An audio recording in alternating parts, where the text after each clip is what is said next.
One day, which will come far too soon for my tastes, we will look back on the good old days. Some people will fixate on particular incidents. Wedding day, birth of a child, or that time we went cow tipping. Old man Potter started firing off rounds with his shotgun, and Carter peed himself while we ran for our lives. Good old Carter and his leaky bladder. As for me, I tend to look back on periods of time. Like that time I used to have a YouTube channel with thousands of subs. Hopefully, I'm not looking back at the good old days starting tomorrow. So if I say something that upsets you, and I may, before you report me, be a sport and remember that I fairly warned you.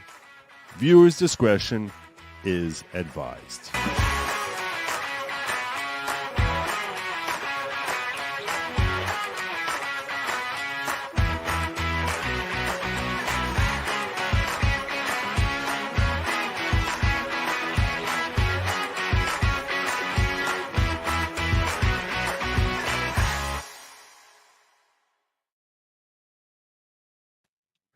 Good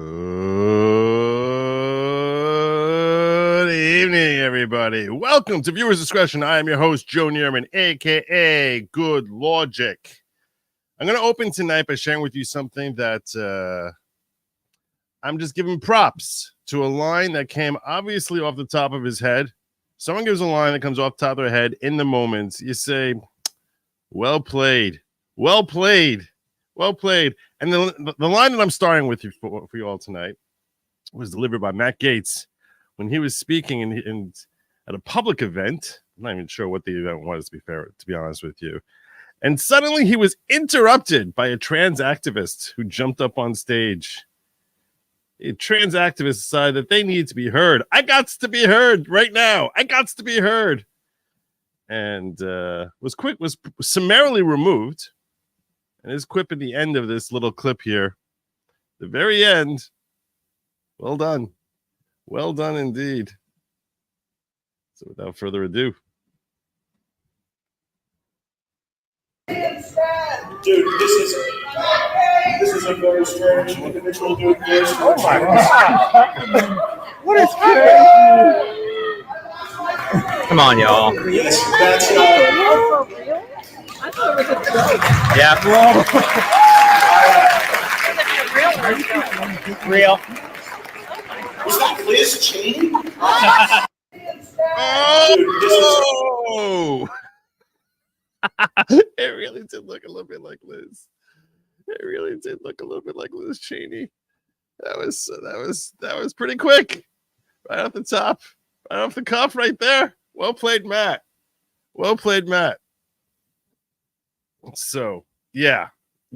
So I want to give him his props because, coming up with that in the moment is pretty good. Another thing I thought was pretty good was this Tim Walz imitation. This is Tim Walz at rallies. I thought this was funny. This made me laugh because this really is what the dude looks like. He's such a weirdo. Maybe the reason he tried using weird is because he knew how weird he comes across and he's like trying to like just jump in front of it. This dude is weird. This is such a great, I don't know who Black Flag 1324 is, but dude, nailed it.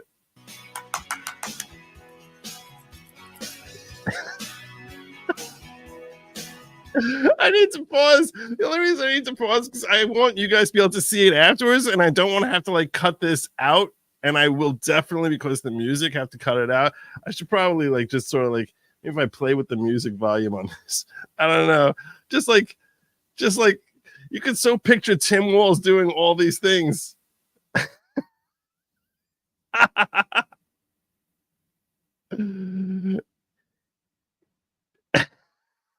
I love the little prayer hands together. And thank you. Oh my God. This is so good.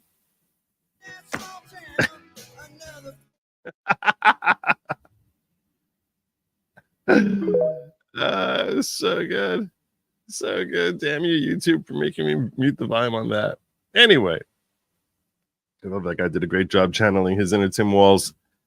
I want to give him his props. Like I said, I don't know who Black Flag 1324 is, but dude really nailed it for me. All right. So one of the things I did not mention in my as things I'm going to cover is invariably what I'm going to cover as my first topic. We've talked before. I think I've talked with you all before about how when I was on an X Space with George Santos, and he was talking about the SAVE Act that was being promoted by Republicans, and that he was saying that various members of the Freedom Caucus were against it. What is the SAVE Act, you might be saying? What is the SAVE Act? The SAVE Act was basically a law saying you have to be an American citizen. Under federal law, you have to be an American citizen to be register to vote for presidential election. Pretty simple. They said they wanted to insert it into a CR. Now, if you've been following the channel for a while, you may recall that we've talked about what a CR is. A CR is an abbreviation for continuing resolution. And I know this is the sort of topic that makes people zone out, so that's why I'm just going to cover this very succinctly, okay? But when Congress is setting up how they're going to pay their bills, how much money is going to be designated for XYZ, but XYZ actually has literally 12,000 different areas. So they're supposed to be setting a fiscal budget every single year. They haven't in decades. Instead, what they do is they keep having continuing resolution, and it's called a CR. One CR after another CR after another CR, adjusted for inflation. And it's just the same pork that we had decades ago that we're still contributing to now, without anyone ever looking at it and breaking it down. They're supposed to be broken down into 12 subcategories, and those 12 subcategories must come as individual bills. But Congress is lazy and can never agree on anything. So instead, they're like, well, we can't come up with it. We're just going to have another CR. That was the reason that we had a whole changeover in the House going back to when McCarthy was ousted. That's why Mike Johnson was supposed to come in here and fix the whole problem. Well, so they said, look, if you want to have a CR, we're fine with that. We'll give you a CR, but we want to attach the SAVE Act. That was the idea. When George Santos was talking about this, he said, this is a bad idea because it's just going to end up being another CR. What's going to end up happening is we're going to end up kicking it up. We'll pass it. Let's say we get it passed. Now you get the SAVE Act passed here together with the CR. So then what's going to end up happening is it's going to go to the Senate. The Senate's going to be like, no, we're not doing this. We're not signing off on this. But we recommend modifying this so as it should have a, we'll modify it that will take out the SAVE Act and leave the CR. And one of the things he explained to me was that one of the most important committees that nobody outside of DC understands is the Rules Committee. The Rules Committee basically is a particularized committee that he said he had no appreciation for how significant they are in determining which legislation passes and which does not, because you can set different rules for how an article of legislation will pass, and the Rules Committee sets that guideline up, and they can either bring a bill to a grinding halt, or they can grease the wheels. And he said the Rules Committee is basically going to end up playing with this to the point that by the time it comes back to the House, it's going to be like, okay, well, we rejected the bill you passed, but we're giving this back to you with just a CR. And they're going to make it so the Rules Committee will set up voting guidelines for that modified bill designed to expedite it through the House. So that after it passes in the Senate, it'll end up passing the House and it'll come up before Biden, and Jill Biden is signing for it. Or, okay, fine. Jill Biden will take out Joe Biden's stamp it. Or Kamala will. Or Barack will. But someone sitting next to him as he spaces off into days of yore when he's sitting as a lifeguard as a pool will take out his little rubber stamp or basically puppet his hand and move his hand. Joe Biden. Okay, there you go. That's what's going to end up happening to us. They're like, no, this is a terrible thing. Don't try and push forward based on the SAVE Act, because the SAVE Act is never going to be saved in this bill.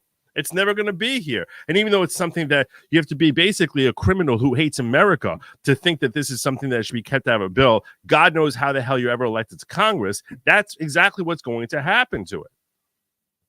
And then there's going to be massive pressure. The massive pressure is going to be telling the Republicans, if you don't vote for it, Congress is going to shut down, because if they don't have money, Congress shuts down. So, and do you want to shut down right before an election? Because that seems like political suicide.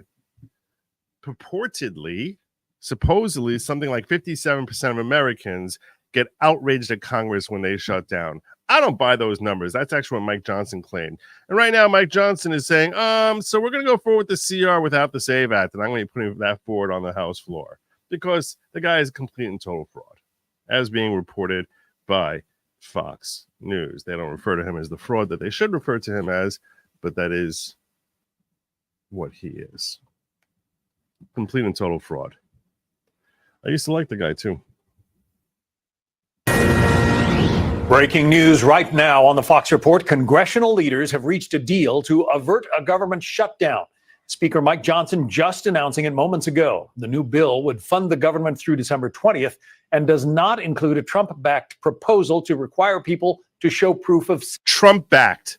The fact that it's only Trump-backed, that tells you how badly we need Donald Trump. A Trump-backed proposal. Proposal to require people to show proof of citizenship to register to vote.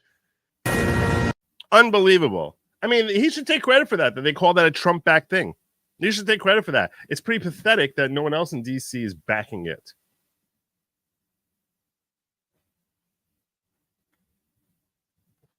Yeah, tell that to people. Hey, congratulations, CL. That's awesome. I'm so happy for you. Welcome to the world, healthy baby girl, Evelyn Rose. New Nana. See, are you going Nana? Is it Nana? Grandma? When you become a new grandparent, that's a big deal. It's a big deal what nickname you embrace for yourself. Ethnic people tend to go ethnic. It's true. It's true. That's where you show your ethnic roots. is when you decide what you're going to be called as a new grandparent. But congratulations, that's wonderful. Salute.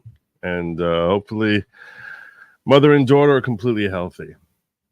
God bless you. That was really nice. Let me just take a shot for you. She will. What's her name? Evelyn Rose. All right, tonight's show is dedicated to Evelyn Rose. Welcome to the world, Evelyn Rose. Sorry. It's not as bad as they make it out to be. It's not. It's really not. It's really not. And we'll try to do better. Joe, are we going to talk about the UN voting next week for the global communist governance? I had zero intention of discussing that tonight. I have so many things on my agenda. Let me show you, just so you get an idea as to what's on my agenda for tonight. Okay? You look at the top there. These are my tabs. My tabs. These are all my tabs. That's all for tonight's show. So none of them talk about the global communist governance. No, sorry. But you're still a member for 11 months. Congratulations. Awesome for you. 11 months. We're just shy of a year.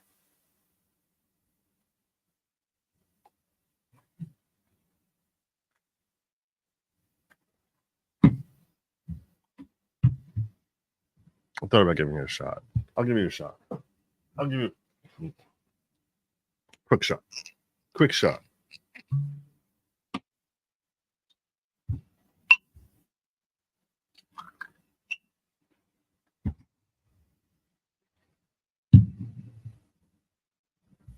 I think it's appropriate. Someone has a baby, even a grandchild. Grandchild, same thing. To Evelyn Rose, may she bring you and her parents, as well as all of her ancestors, great nachas. Nachas is a word that we Jews use for, I guess, pride and joy. It's probably the right word. And may her birth be a blessing to her immediate family, extended family, and the entire world. God bless. Salud.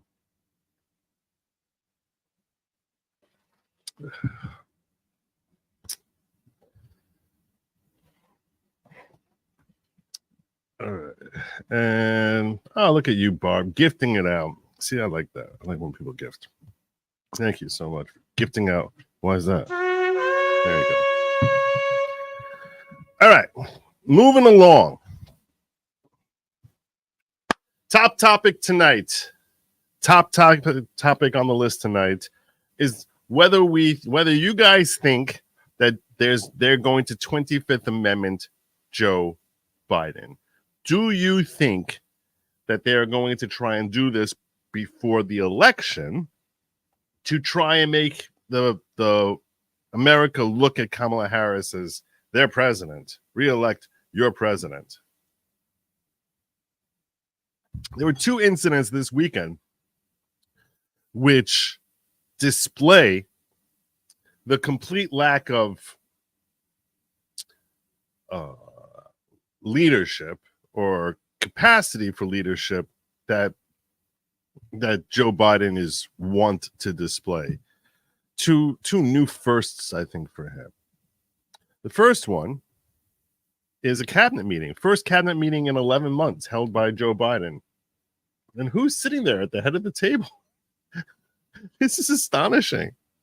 She talked about the fact that sometimes they say First Lady joins President Biden in cabinet meeting. She's sitting where he's supposed to be sitting. Now, is there any law that he has to sit there? No.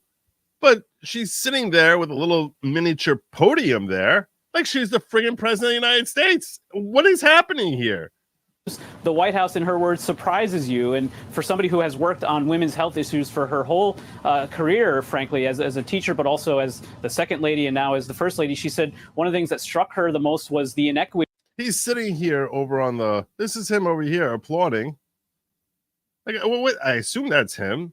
I figure, he's the only one who looks like the Crypt Keeper in the middle of the room there. Like, he's basically Department of Agriculture or something like that. And she's sitting up there. What the heck is happening here? What is happening? In medical research, funding for medical. Is that him? I think that's him. I don't know. Maybe it's his doppelganger. Who knows? Research for women. So this is an important priority of hers that she had the opportunity to at this cabinet meeting to spotlight. And as you had that great interview with her, Peter, talking about the fact that, yes, a burden may have been lifted from her husband's shoulder in one respect with the end of his campaign, but there's still a lot of work that they both intend to do during their last few months in office. A ton of work. Oh, there's so much work to get done. Oh, my, Joe Biden is going to be, it's a ton of work. There's a ton of work to get done.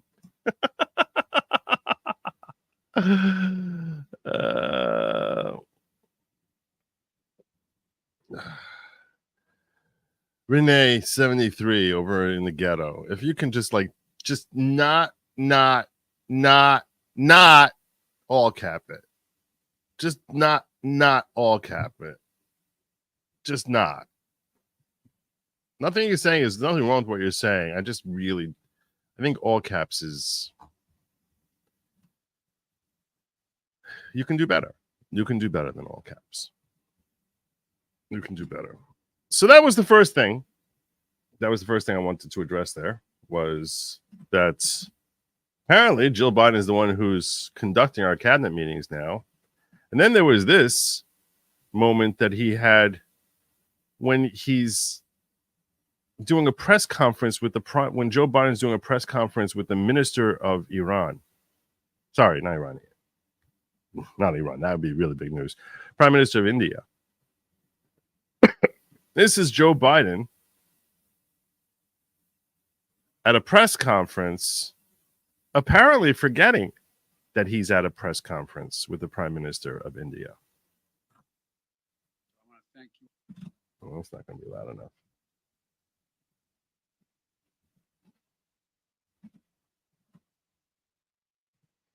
So I want to thank you all for being here. And now, who am I introducing next? Who am I introducing next? That's his question. Who am I introducing next? So I want to thank you all for being here. And now, Oh, who am I introducing? I should probably show you what's happening. That'd be better. That'd be better. So I want to thank you all for being here. And now, who am I introducing next?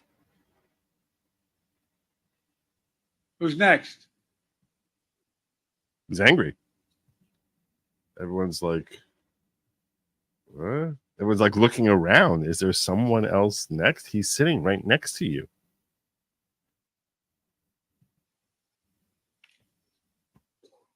Distinguished guests, the Prime Minister of the Republic of India. So I want to thank you all for being here. That's astonishing. That's astonishing. He has no idea where he is. I mean, he literally has no idea where he is. And how the media is not asking how it is that Kamala was trying to pretend that this guy is fit to run the country.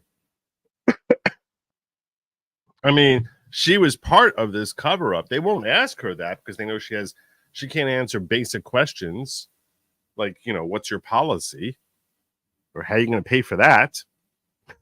But I mean, this is just astonishing.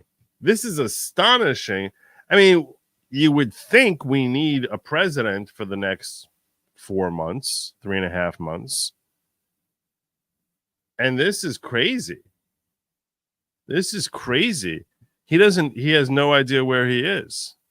I want to thank you all for being here. And now, who am I introducing next? Who's next? Sounds like a crazy old man.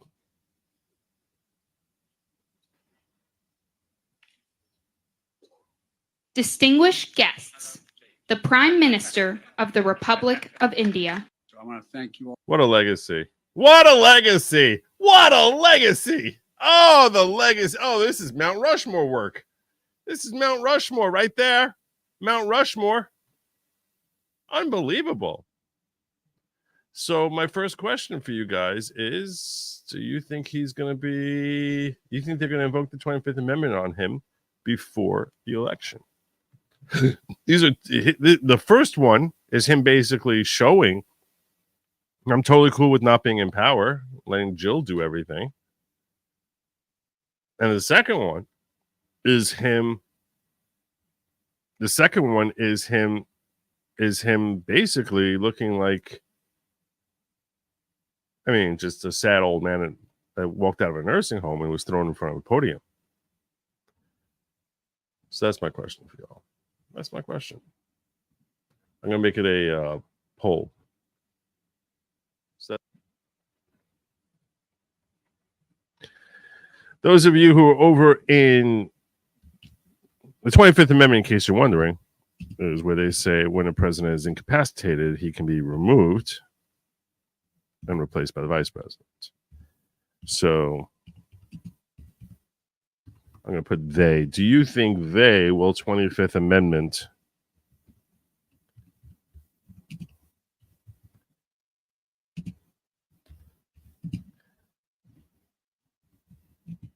Biden before the election?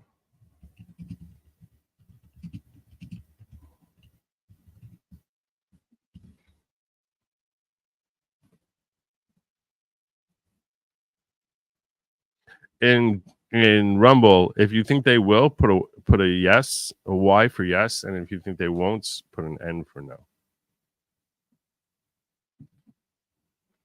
I'm very curious what you guys think, because this is weird. These are new levels of, these are new lows for Joe Biden. A lot of people are thinking this is the October surprise.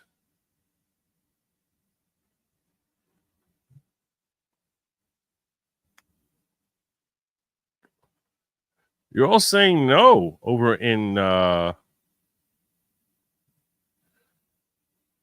you're saying no over in Rumble. Why is that?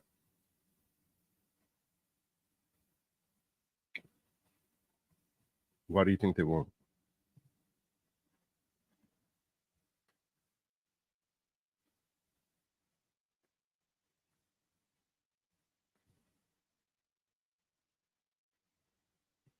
You think they're going to assassinate him and blame MAGA Republicans? That's pretty garish.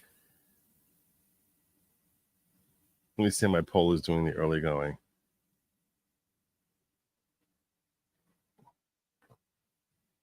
Yeah, some of you are saying no. It's much more of a split in YouTube. It's close to 2/3, 1/3 saying no in the first minute over on YouTube. Hey, look at that. Law news and laughter with Ozzy Overlord. You talking about a man that frequently face plants into concrete? I'm not sure he can go much lower. This was pretty low. This was pretty low, Ozzy Overlord. This was pretty freaking low. I was covering some Aussie law. In fact, I almost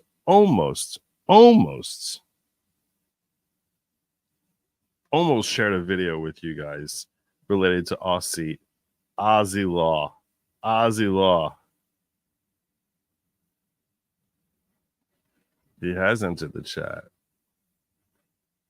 There he is. Should I share with you the video that just... It was shared by Avi Yemeni, whatever. And he was talking about this woman. This in Australia. There's a woman. We'll just sort of sidetrack here, talking for just a moment about Australian law, where they just make stuff up as they go along. I'm pretty convinced of it. A woman who was arrested 3 times for violating their COVID restrictions. And she ended up winning on 2 out of 3 of them as when she sued the government for wrongful arrest. And as a result of her win, she owes the government $200,000. That's correct. She won and owes the government $200,000. The reason is because she had an offer of settlement of $15,000 from the government. Rejected that offer, and she ended up getting an award of only $4,000, $2,000 for each of the wrongful arrests. Now, apparently, another stupid thing about Australian, so there's 2 stupid things we learn about Australian law from this story. Number one is, if you have someone offer you settlement and you say no, and then you don't end up doing better than what their award is, you end up having to pay their legal fees, which is an interesting wrinkle. It's an interesting wrinkle. In particular, when you talk about like going after the government, that sounds kind of stupid. I can understand that in the context of, let's say, you know, a regular civil suit. In the context of going after the government sounds ridiculous. The other thing I learned out of this is if you're wrongfully arrested by the Australian government, the maximum award you can get is $5,000 for being wrongfully arrested. That's insane. That's insane. So they offered $15,000, which apparently was the maximum she could win, and she's like, nope. She was not represented. She ended up going in there pro se, and because she didn't end up winning as much as they offered, she now has to pay their legal fees. That's the other thing, that if you don't win more than what you're offered, you have to pay the legal fees, including of the government, which apparently they're assessing their legal fees as being $200,000. So she's wrongfully arrested 3 times and now has to pay $200,000 because she said, hey, I was wrongfully arrested. She said she didn't want to accept their settlement offer because she wanted the world to know that she was wrongfully arrested because of their insane policies. And they had rather insane policies during their lockdowns.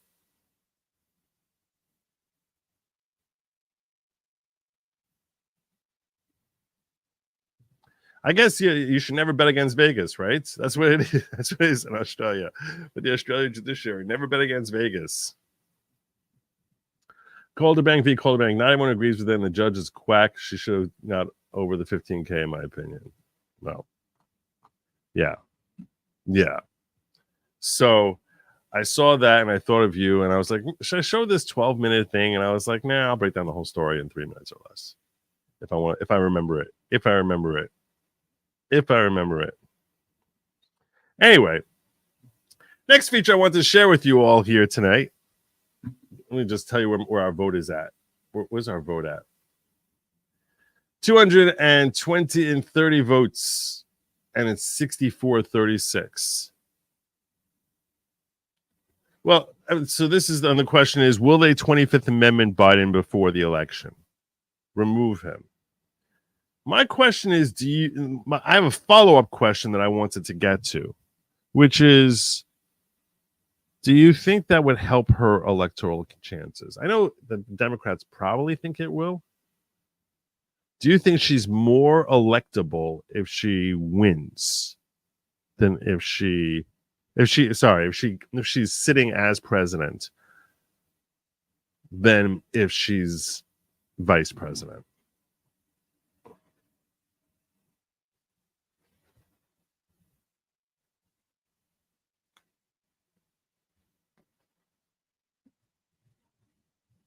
Yes, but only if it looks like she's losing. Nope. I don't even understand.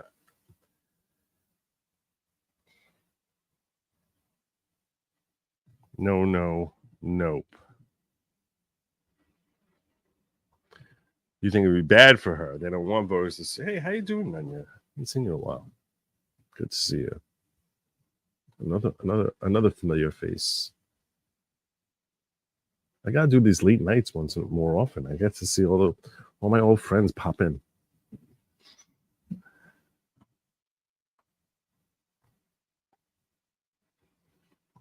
You don't think anything makes her electable? I agree. I'm a big believer that I think she's cooked. I think she's really, really cooked. I think she's done. This is why she's desperately screaming that she wants to have another debate. She's hoping something can change the tide. So, yeah, but I think she's cooked. I think she's done. I mean, the one thing she keeps trying to claim is that Trump is going to bring for Project 2025. And I don't think that's going to work.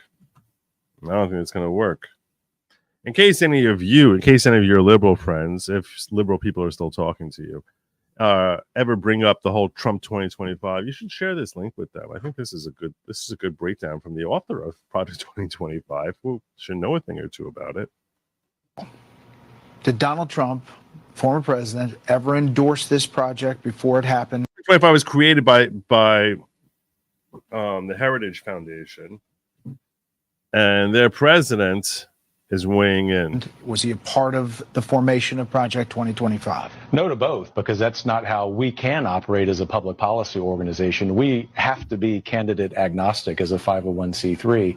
And so Mr. Trump is not only telling the truth when he says that, he's also reminding people that we all operate in our lanes. Those of us who are think tank leaders are in one lane, campaigns are in another, political parties are in another. And we've been doing this since 1980. And every single one of those election cycles, Brett, since 1980, we have offered policy briefings to every candidate across the political spectrum. This is what we do. Apparently there was a Project 1985, Project 1989, Project 1993, Project 1997, Project 2021.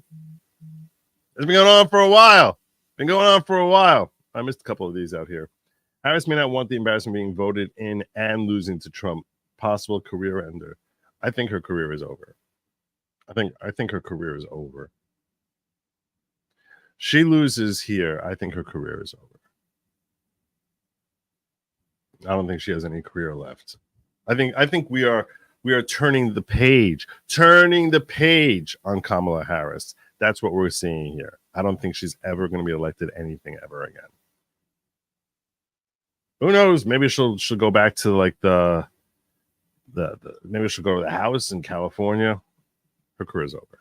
She loses the novelty of first black woman POTUS if they 25A him. This is a good point. Then people can vote Trump and say, well, she was POTUS for a bit. This is a good point.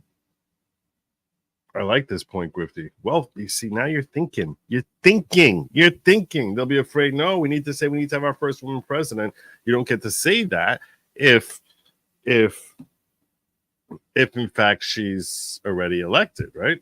You lose that because people are like, well, we already broke that seal. That glass seal ain't been broken. Probably do that with Jill Biden if you want. Well, that's a great point. Great point. Do in think tank world is create and cultivate these ideas. For a conservative think tank to have the Republican candidate, distance himself from something like Project 2025, which is 922 pages of possible policy, isn't that a bad thing? It's a bad thing if we forget what the reality is, which is that Project 2025 became the target of the radical left. Why did it become a target of the radical left? Because what the radical left can't have an intellectually honest conversation about, they attempt to destroy and to mischaracterize. Literally everything you ran in the intro in that interview of the senators and the representatives is untrue about Project 2025. It's a menu of conservative boilerplate options.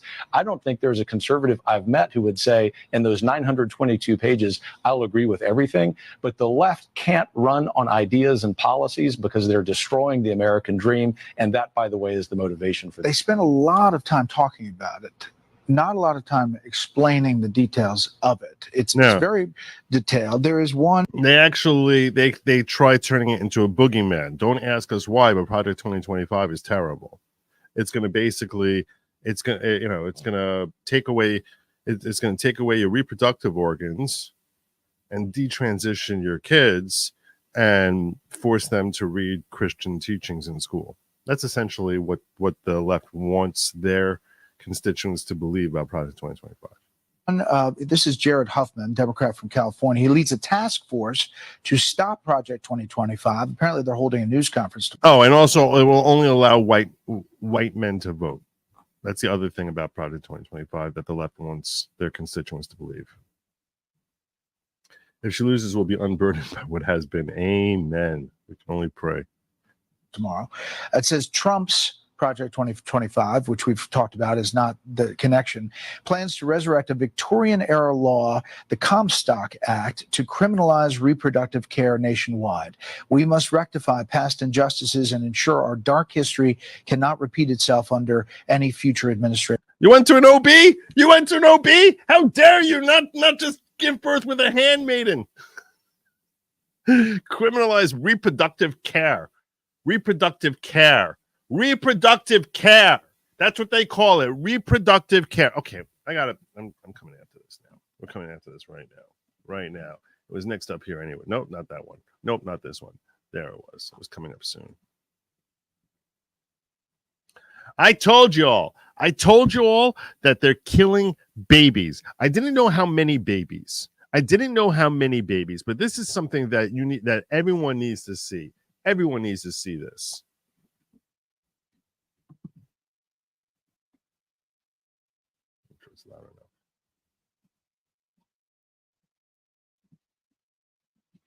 See how before it was taking up the whole screen and now it's not. Why does it do that?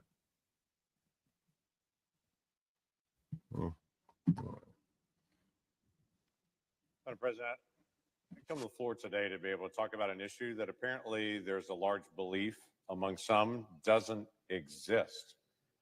So I wanted to be able to pull the veil back and to say this is the night of the debate. The night of the debate.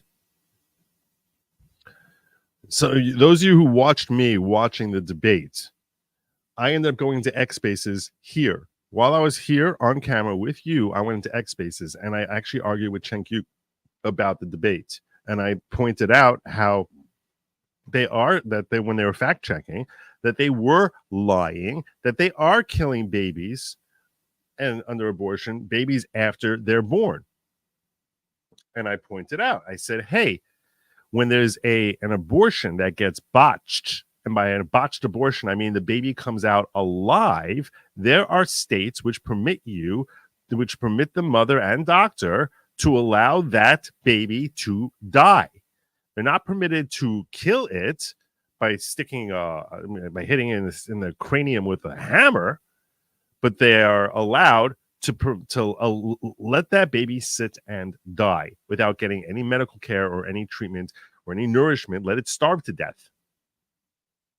And these are babies that are born. And they said I was wrong about that. Or another thing they said was this. This was another thing they said, like, this never happens. This never happens. No one's getting abortions in the third term. It's such a small percentage of babies are getting of women are getting abortions in the third term. This is one thing I want you to point out. This is a very, very, if you remember nothing else I ever tell you, nothing. I mean, you literally throw everything else out into like the garbage. And it's like, I don't remember him saying a single thing ever. The one thing, this is all jokes aside, because this is a serious topic. This is a very serious issue. This is one thing I want you to remember. I went through the numbers. They say roughly, the statistics say that when they say it's such a small percentage of babies who are abortions that happen in the third trimester, that's actually true. It's technically true. It is a very small percentage. They say like 1%.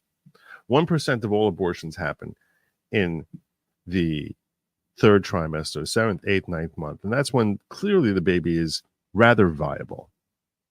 1%. In 2022, there were 850,000 abortions in this country, which means that 1% is roughly 8,500. 8,500 abortions that happen in the third trimester with a viable baby. Over 5 years, you're talking about like over 40,000 babies. Perfectly viable, still in the womb. We'll put aside the whole post-birth abortion thing. But you're basically talking about, or even in a single, let's just look at that year. There's 8,500 babies killed in the third trimester that a doctor sticks some utensil up the woman's, up into the woman's womb and just and takes out the baby. It's otherwise viable. They could, if they wanted to, theoretically, probably in most of those cases, just take the baby out and put it up for adoption. No. Because it could probably come out right then and there. Most of them. So what is their claim? Think about what their claim is. Their claim is, this is only 1%. It's only 1%. Why are you you're making it up like it's such a big deal. It's only 1%. Do you know why 8,500 abortions of killing babies in the womb, third trimester, I'm not talking second trimester, I'm talking third trimester babies. You want to know why that is such a low number, such a low percentage? Because they kill so many fetuses before they get to the 7th month. So many hundreds of thousands of fetuses that they say, don't worry about the dead 8,500 babies we just killed, because really we killed all these fetuses also, as if killing those fetuses means you're not killing 8,500 babies. It is such a ridiculous, stupid, insane. Only like a mindless person hears this and thinks, oh, well, that's totally acceptable. You have to be an utter monster to think that, oh, if you kill 8,500 babies, that's okay. That's okay. As long as you're killing hundreds of thousands of fetuses, that's what makes it okay to kill 8,500 babies. How insane do you have to be to come up with such a thing? How insane do you have to be to come up with such a thing? I mean, think about this for a second, okay? Imagine you're accused of killing cats, okay? And you've killed 100 cats, and you've also killed 10,000 people, or whatever. Or you killed 100. Put it the opposite way, okay? Someone says that you're a murderer. You're like, you spend all your time killing cats. You sit on your front step, okay? And every day you're firing off trying to kill cats, okay? And you happen to kill along the way 100 people when you're firing off your shotgun there. When you're firing off, you kill 100 people every year. But mostly you're killing 10,000 cats. You're like, and someone's like, you're killing all these people. No. It's such a small percentage. I'm really killing cats. It's like, are you out of your freaking mind? Are you insane? Who comes up with such a thing? How does that wash away anything? It doesn't wash it away. It just means you're that much of a monster. So wait. So if instead of killing another 840,000 fetuses, we can make it an even smaller percentage and have you kill, have you kill like 6 million fetuses, and then it would be a smaller percentage. Would that make you an even better person? It's so asinine. It's so stupid. It makes no sense at all. It is the most ridiculous argument in the world. If you ever hear anyone who has the audacity to make that argument to you, oh, it's such a small percentage of all the boys. Who cares? Don't tell me percentages. Tell me how many dead babies there are.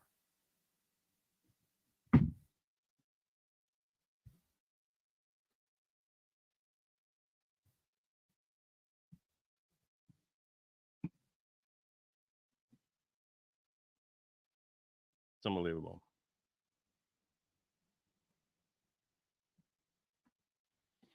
I think so. I think it is more. I would imagine so, but I don't know.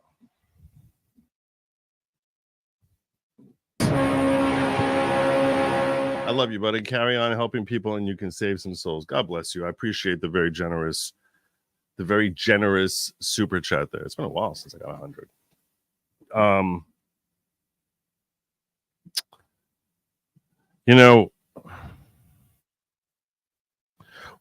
When you talk about saving souls, because you mentioned this, Cassius, I'll point this out to you.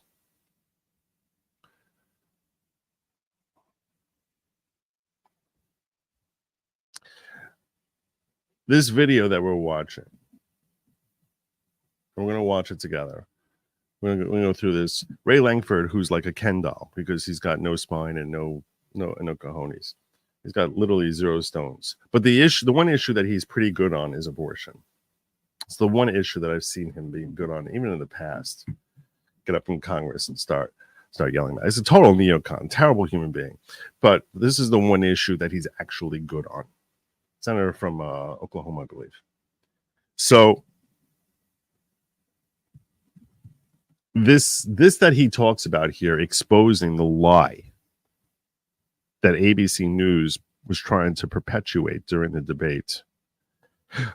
I was thinking, for political purposes, it's not politically expedient for Trump to discuss abortion at all.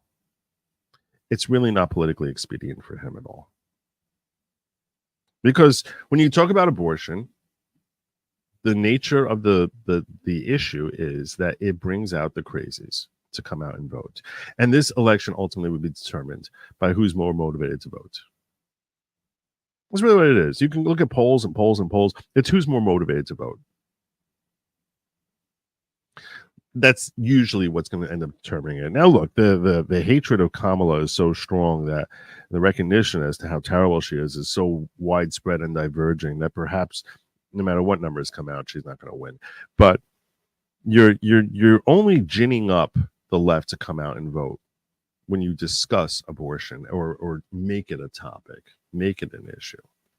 I blame Lindsey Graham for floating out his whole abortion bill in October of 2022 for crushing the red wave. It was stupid. It was moronic. He starts when I was 15-week ban.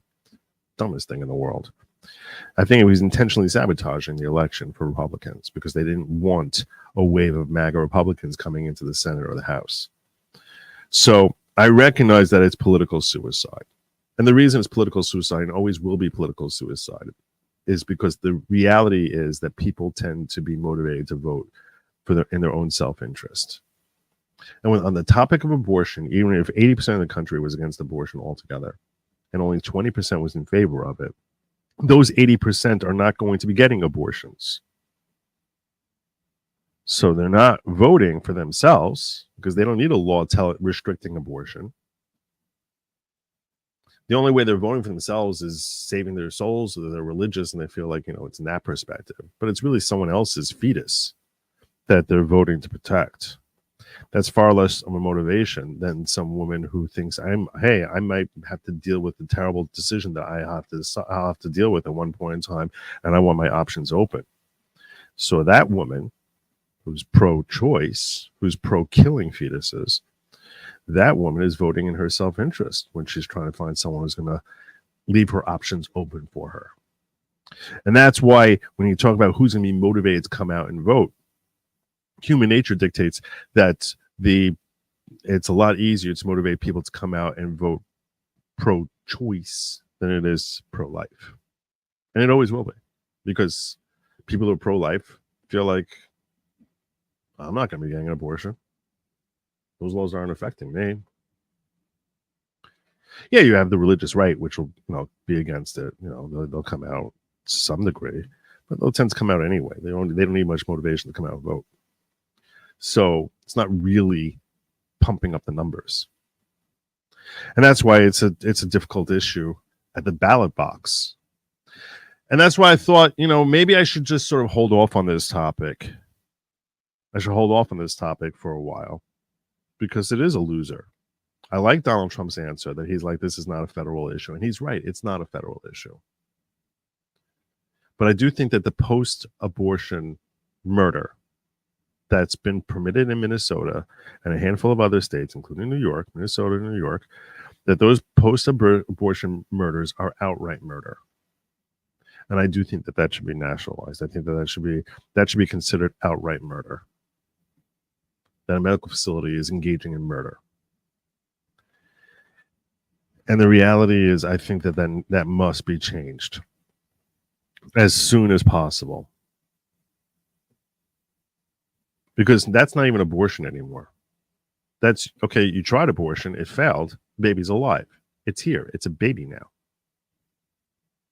And to treat it as anything less than that is monstrous.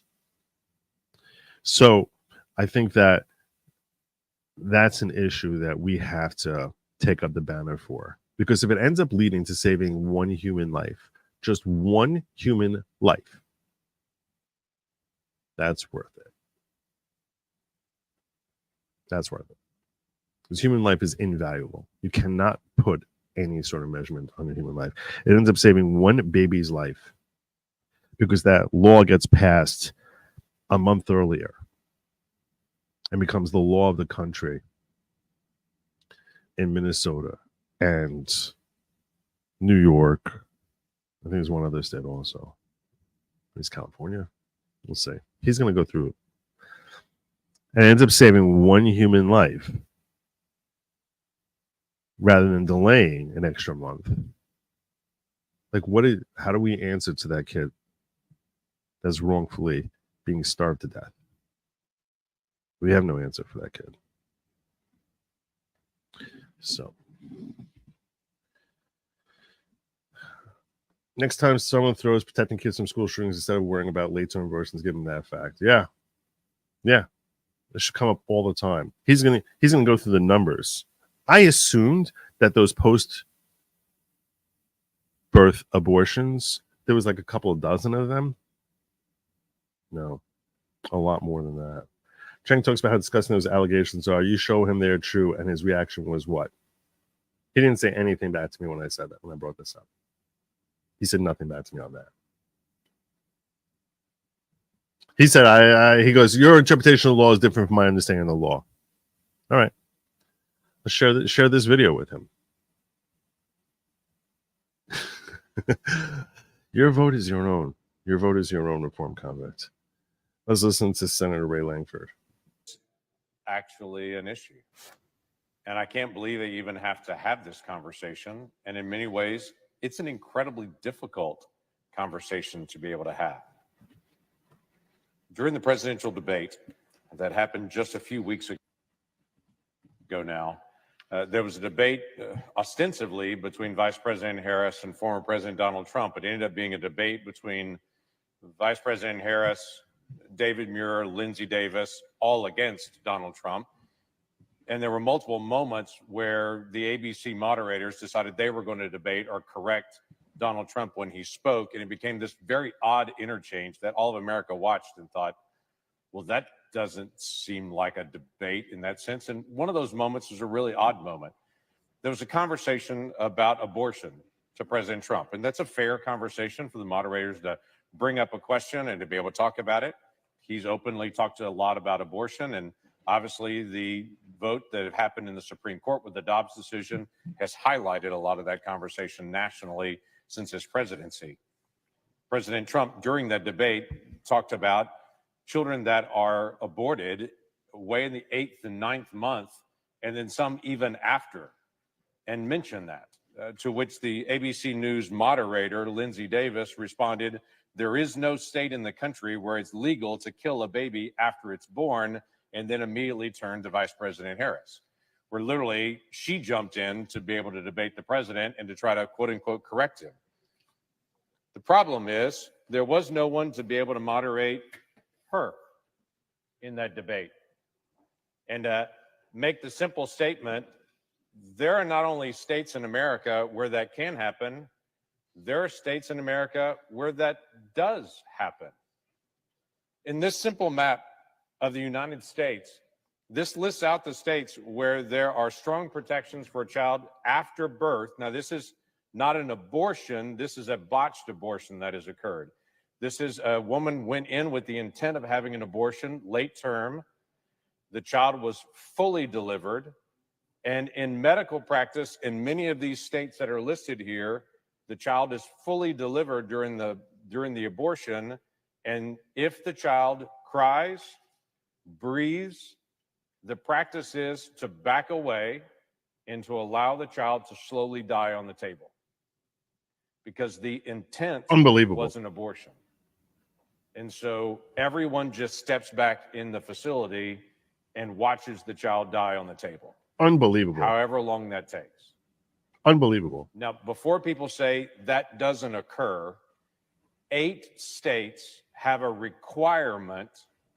8 states have a requirement that in an abortion, if it's botched and the child's actually fully delivered and they're still alive, they have to report it. And in 8 states, only those 8 that actually do that, there were 277 cases of that. 277 cases of botched abortions where the kid came out alive. 270. Now, not all of them, I think, allowed to step back, but in 8 states, there have been 270. 8 states.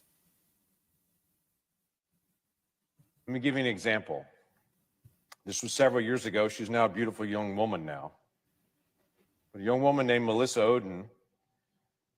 She actually didn't know until she was an adult that she was actually the product of a botched abortion. Her mom had been compelled to have an abortion, was a teenager, had been compelled to have an abortion by some family members around her. She didn't want to do it, but she did. It was a late-term abortion. She went in to have the abortion, had the abortion, and after the abortion was over, one of the nurses, looking through the quote-unquote medical waste that was there on the table, saw the young girl crying. She scooped up the infant, took the infant on her own to an emergency room. The emergency room said, there's no way she'll have a full, meaningful life.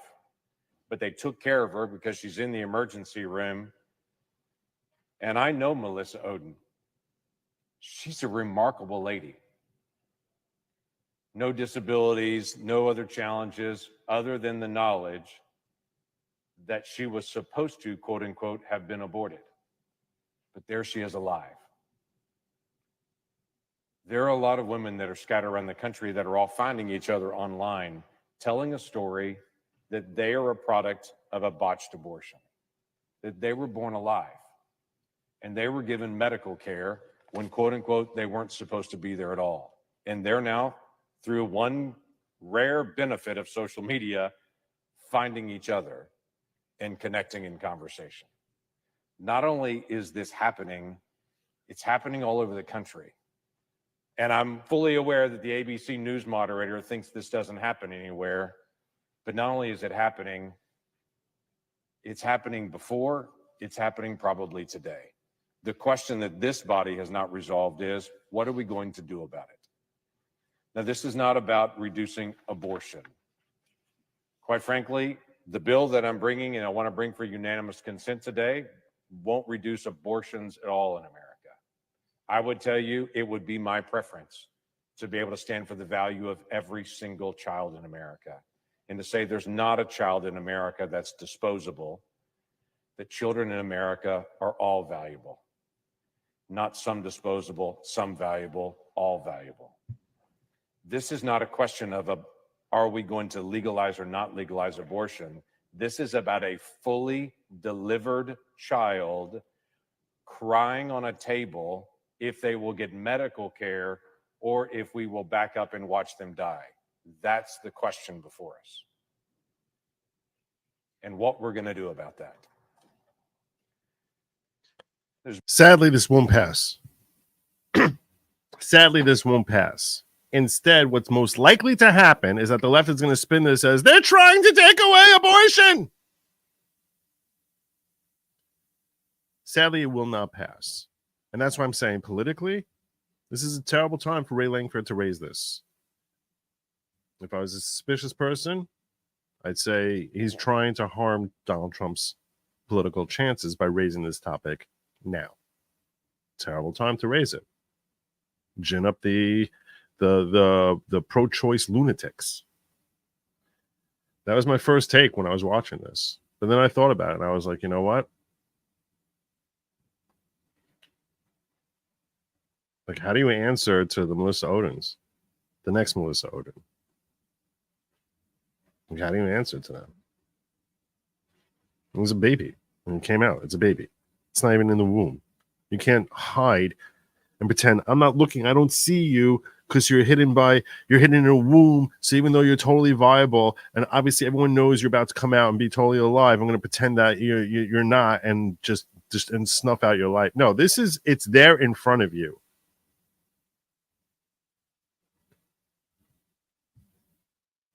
How do you answer to that kid's soul? There's no answer you can get to that.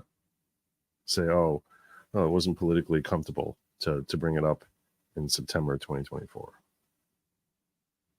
I don't think that's an answer. Will it pass? I doubt it. I think the left will just try and use this as political spin. There's been a lot of conversation about this of late in the last several years. Let me give you an example of several of these states. New York State recently passed a law that not only allows abortion all the way until the 9th month, but they protect if a child is fully delivered and is breathing on the table and it was a botched abortion, that they would be protected, quote unquote, to be able to die there. When this bill was passed just a couple of years ago in New York legislature cheered at protecting the rights of a child to lie on the table and die. How is that reproductive care? How is that reproductive care even at that point? How is that different from a 1-year-old baby or a 10-year-old baby? Do you haven't named it yet? After a delivery. They lit up the Freedom Tower in New York City to celebrate the passage of that bill. That's in New York. In Minnesota, 9 years ago, in a wide bipartisan vote, they determined they should actually track how many of these botched abortions happen. That they should actually keep track of how many occur like this, that a child is actually born alive. It's rare, but they want to just be able to keep track of it with basic records. So in a bipartisan vote in the Minnesota legislature, signed by the government, they passed a law 9 years ago to track how often this occurs.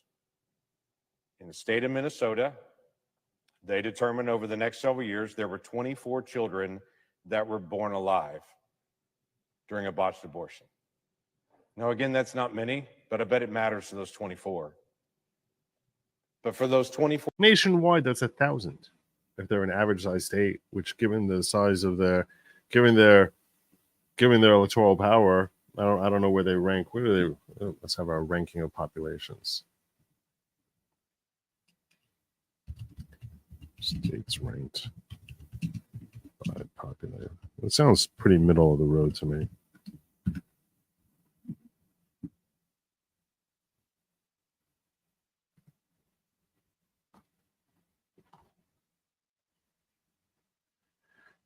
'22, the 22nd biggest country, biggest state in the country. But they're obviously considerably smaller than California. So, you know, if there's 5.7 million people living in Minnesota and 38 million, almost 39 living. So if there's 24 that happened over the last 8 years in Minnesota, you should assume it's at least 6 times as high in California. And basically, if there's 5 million people living there, 5.7 million people, so nationwide, so as a percentage of the country, so if 330 million people divided by 5.7, let me put my calculator here. Just to get statistics, it's like let's try to figure out how many of these are born per year. Okay, so calculator.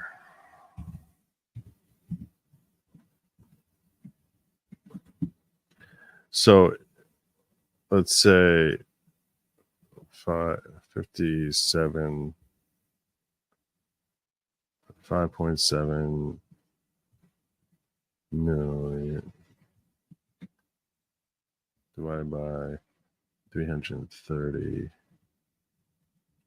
million equals, so there's 0.17% of the country. 1.7% of the country. Yeah, they're 1.7% of the country. So if you have 24 over 8 years, so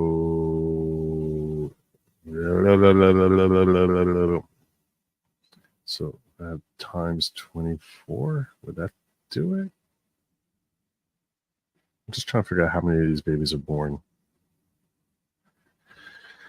So if they're 1.7, it's just a lawyer. You're watching a lawyer trying to do math here. I'm just trying to figure out how many of these babies are born every year based on assume Minnesota is a standard state. So it's 1.7, 1.7%. So 1.7%.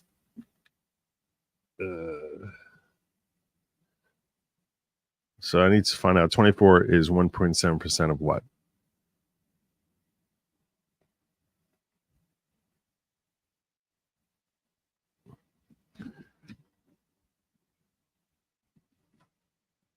I'm just going to.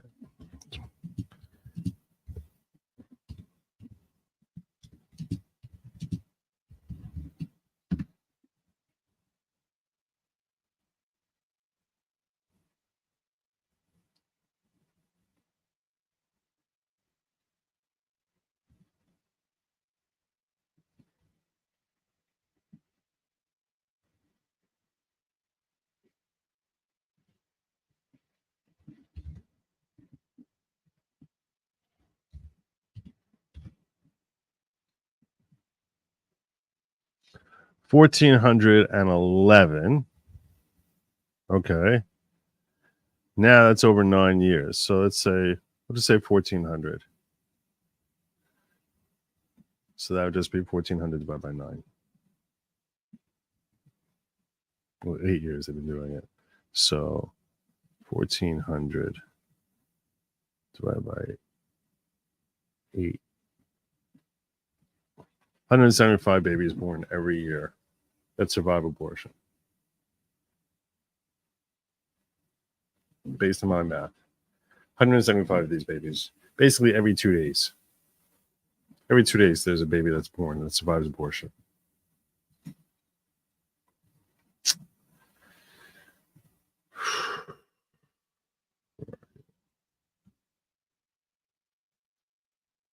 $175 a year.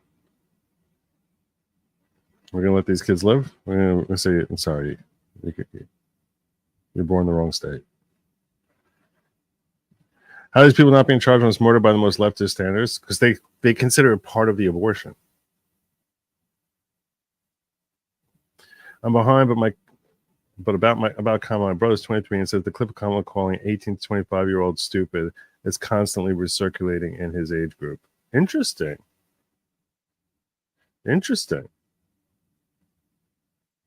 That's actually really good. That's really nice news. That's really good news. I haven't seen that clip.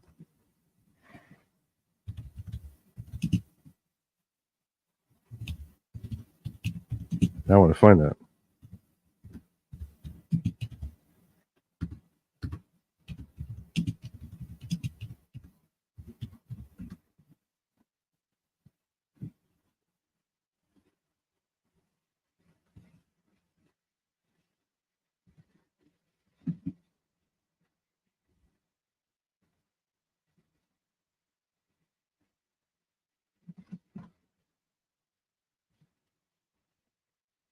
Hey, law promoter, this Tuesday, October 1st, my partner Andy Stickle is holding a free Back to this. masterclass on the... A viral video with millions.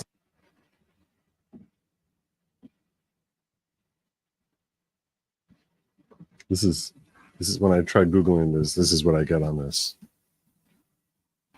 The views shows Vice President Kamala Harris calling young adults stupid. What else do we know about this population, 18 through 24? They are stupid. Some people are claiming she's referring to voters in a recent speech. Several verified viewers emailed us asking if she really said that. So let's verify. Our sources are the original clip from the Ford Foundation and the California Department of Justice. The video is real, but many posts are missing important context. It's part of a 30-minute speech Harris gave in 2014 when she was Attorney General of California. She was talking about a program to reduce recidivism among young adults, but recognizing that people at that age can make some poor decisions. Here's Let's try and find some context to make it not sound like she's alienating the demographic she desperately needs to help her out. That's pretty funny. That's pretty funny.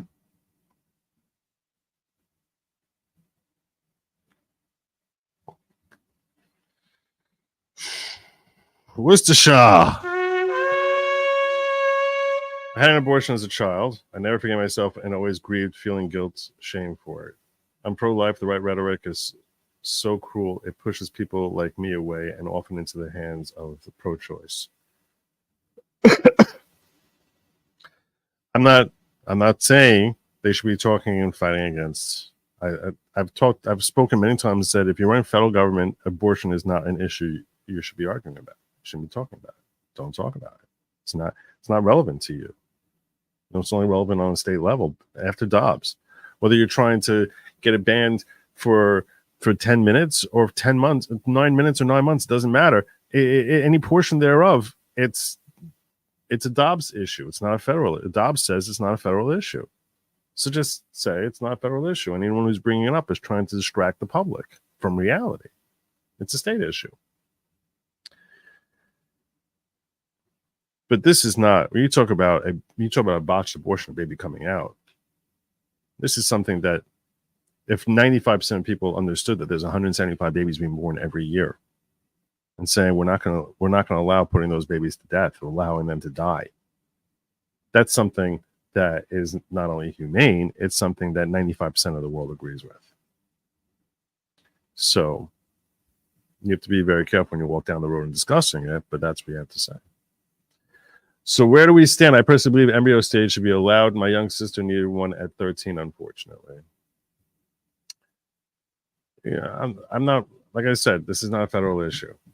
is not a federal issue. My perspective, my personal perspective on it is, if it's a danger to the mother or the child, abort it. And otherwise, no. That's my personal take on it. And that's because because I have a deep belief in the value of every human life. But at the same time,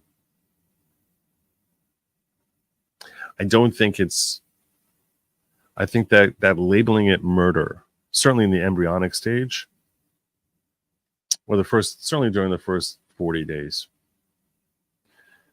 is, like during the first 6 weeks, I think labeling it murder is mischaracterizing it in order to strongman your claim. A lot of people's perspectives on this are rooted in religion, like whatever religion they have to practice. Catholics versus Protestants, Jews, Muslims, and all these different perspectives on it. They tend to be rooted in religion, rightly or wrongly, and probably rightly. I think your morality probably is best served if it's shaped by your religion, whatever religion you are. So, you know, you have a healthy take on your religion. You're not some, you know, you don't twist your religion into being monstrous. But, you know, as far as, but it's not fair to, I don't think it's fair to frame it as murder when it's in the embryonic stage. It's my personal take. But I'm not trying to convince any of you. My personal take is that human life has infinite value. Like, you cannot put a price tag on it. And we all inherently understand that when we look into a newborn baby. When we all see a newborn baby being abused, we all understand how terribly evil that is. And I think that a baby in the womb is slightly less, whatever value you could try to put on that, it's slightly less when you don't know if it's going to survive birth. But in the embryonic stage,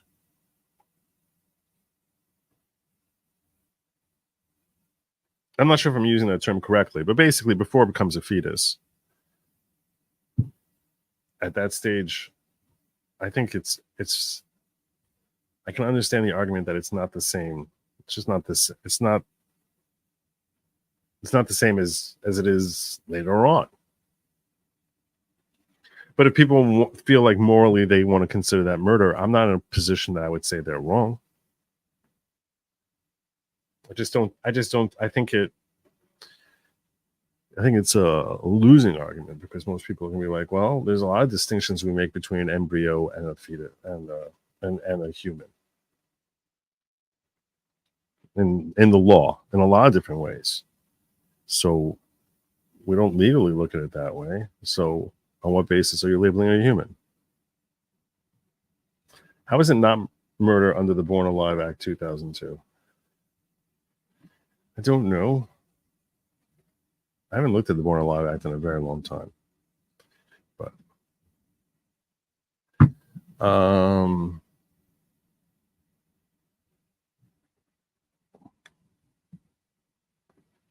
think I actually did my math right there, which is miraculous. I'm checking my ghetto. Ghetto is good.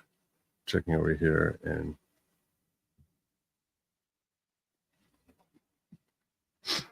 Aussie Overlord was in my locals chat saying, if the Dems block the SAVE Act, I look forward to flying in for a couple of days in order to vote for Trump.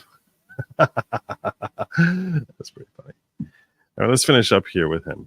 For children that Minnesota discovered, this is not a myth, this is really occurring. They tracked it. The governor of Minnesota, current vice presidential candidate on the Democratic side, worked to get a repeal of that law. And the simple repeal was, we don't want reporting anymore. Literally, it was, we're finding out this is happening. So in Minnesota, we've declared we don't want to know that this is happening anymore. That's unbelievable. That is old school, put your hands over your ears and scream la, la, la, la, la kind of stuff. That's not what we should do as a nation. We should actually know about it and then determine through debate in this body what we're going to do about it. Madam President, I'm getting close to a conclusion here. May I ask unanimous consent to be permitted to speak just 3 more minutes until we can wrap this up? And then prior to the roll call schedule for Senator Britz, I have 1 minute just to be able to conclude. Are there objections? Without objection. Thank you. So here's the issue. We brought this bill to the floor several times. Which says, I mean, demonizing all females can force women to feel only accepted on left. I didn't choose to abort and was great, but spent 30 years on left because of this. I understand that. It feels if, you know, you're not accepted because of a decision you made when you were, you know, a young girl. So I get it. You're right. You're right. There shouldn't be any demonization. We've all made choices that we regret. Every one of us has made choices that we later regret. I made a choice today to start the Niner defense in LA instead of starting Seattle at home against a team that has no quarterback. I deeply regret that. Deeply regret that. I shouldn't have made a joke. I'm sorry. Maybe that was bad. It was bad, Joe. That was bad. That was bad. But my point is, like, I'm trying to make, when a situation is heavy, sometimes I'll throw out like a joke, which is arguably inappropriate. I'm not making light of your situation. I was sincere when I was saying we all make decisions that are serious, that we later regret. So. But I've talked to you about this before, and I sincerely believe that you shouldn't beat yourself up about it for even another minute, like not even another minute, because we've all made serious decisions in our past that it's just the wrong call. You know, it happens. Why do people need so long to make a choice? I don't know. You're saying to wait so long. The boyfriend didn't leave him the first 6 months. Is swallowing a pro-life stance? I know a lot of people that I wish I had went that route. So I'm so conflicted by this conundrum. Swallow more, I feel. I know what you're saying. I know what you're saying.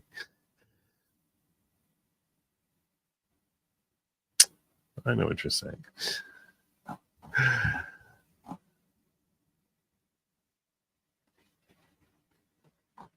It was gallows humor. I hope you didn't take it the wrong way. I prefer the jokes. Okay, good. After I said it, I was like, I really hope she didn't take that the wrong way, because I want to make you feel bad.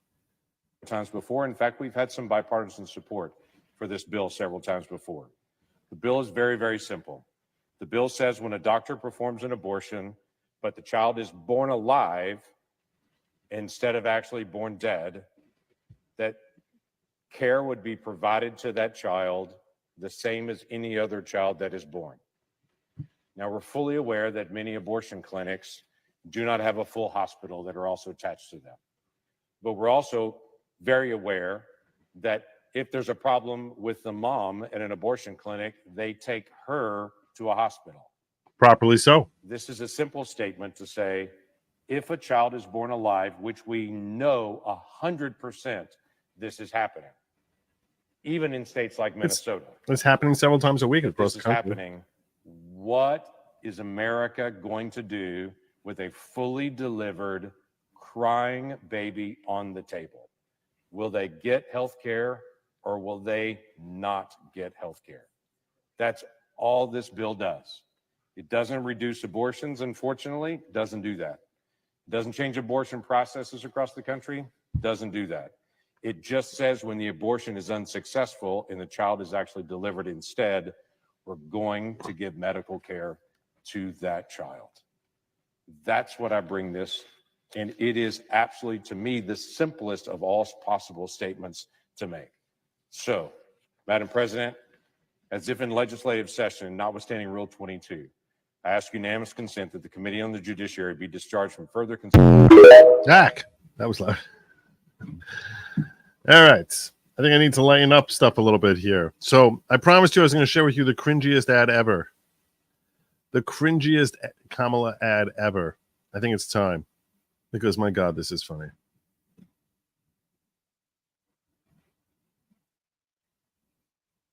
Well, I'm going to save that for a little bit more.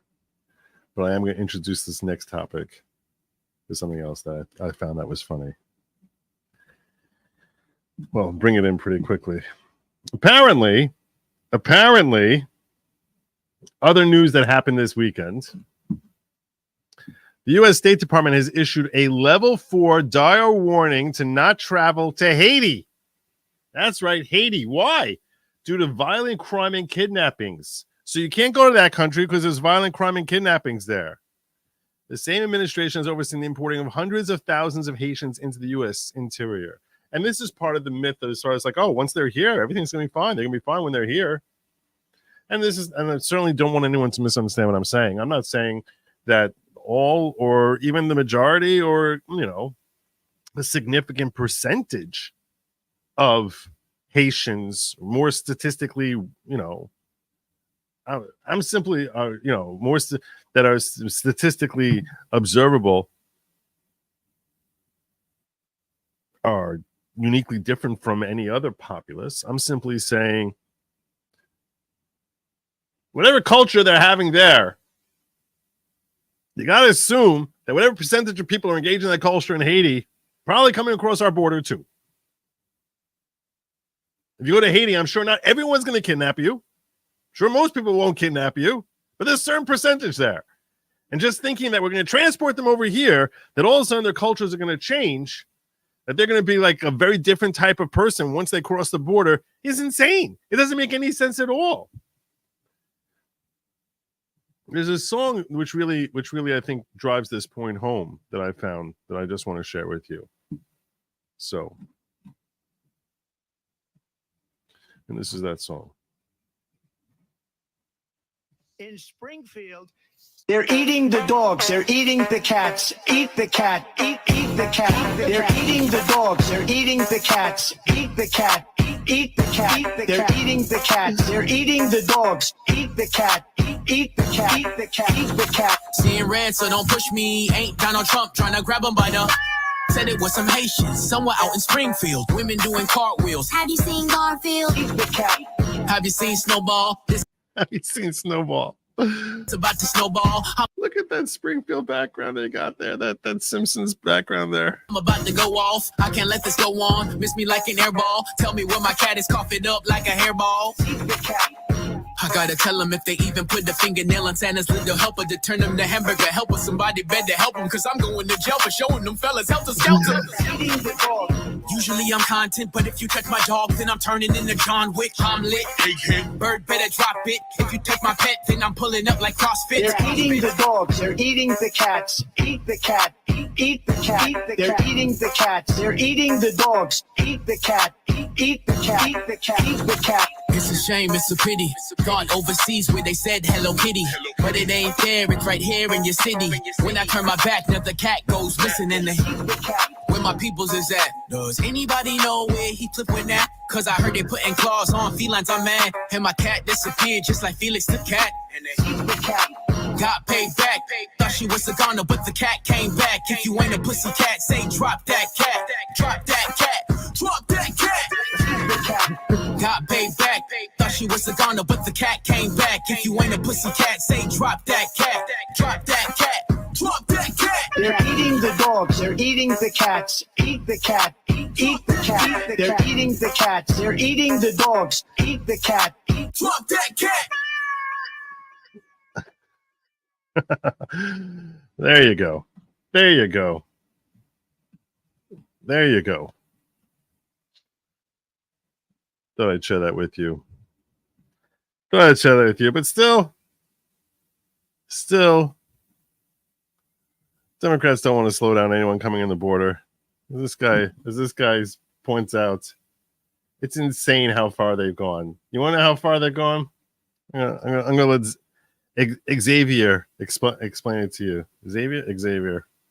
Because of technical difficulties, I didn't get to discuss what I really wanted to on Newsmax today, so let me break it down for you. 158 Democrats voted against a bill that would have deported immigrants who committed sex crimes. This was not a partisan or a political issue. This was an issue for the safety of Americans, especially women who don't want to be further subjected to sexual violence. Democrats, this was your one chance to prove that you don't hate America and that you care about the safety of American women, and you blew it. And furthermore, this bill would have kept out immigrants who committed sex crimes in other countries. Sorry, Andrew Tate. The left wants us to believe that they are against this bill because it demonizes immigrants. No, it is crystal clear that this bill demonizes demons who are committing sexual violence in the United States. So when you go to the polls in November, I want you to remember that the majority of Democrats are okay with sexual abusers remaining in our country. I'm gonna just guess that this guy was gay, and just say this guy is the demographic that they feel like is going to be a slam dunk vote for Kamala. Slam dunk vote for Kamala. She's struggling. She's struggling. The struggle for Kamala is real. The struggle for Kamala is very, very real. How real is the struggle for Kamala? Well, recently she had her town hall with Oprah Winfrey.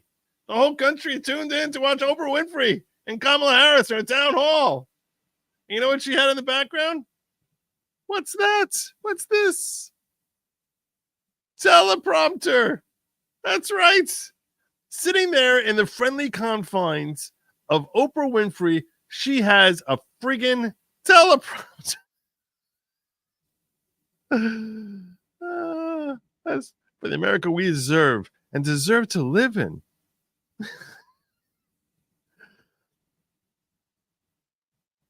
To find in our hearts, the America we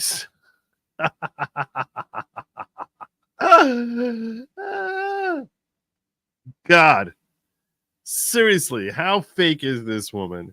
How fake is this woman? Unbelievable. You're sitting there with a woman who's donated $150 million to your campaign, and you're worried that she's not enough. She's not. I need more help. I need more help. I need more help. And it's weird. It's weird that she feels like she needs more help because she's got these great advertisements. Oh, phenomenal. It's her closing remarks. Is it? It's her closing remarks. So Oprah, is that what it is? I don't want to be fake news. If it's her closing remarks, okay. All right. Still sad. Oprah needs her closing remarks and teleprompter. I appreciate you clarifying that, though. I don't want to mislead anyone. I don't want to mislead anyone. Like this advertisement does, or tries to. I promised I was going to share with you the cringiest ad ever. The cringiest ad ever. Here we go. This is the ad that almost had me voting Kamala because it's addressed to me. It speaks my language. Hey, white dudes. White dudes. They're talking to me. I think I qualify as a white dude.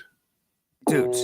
So I think we're all pretty sick of hearing how much we suck. Every time you go online, it's the same story. We're the problem. And yeah, some white dudes are. Trump and all his MAGA buddies are out there making it worse.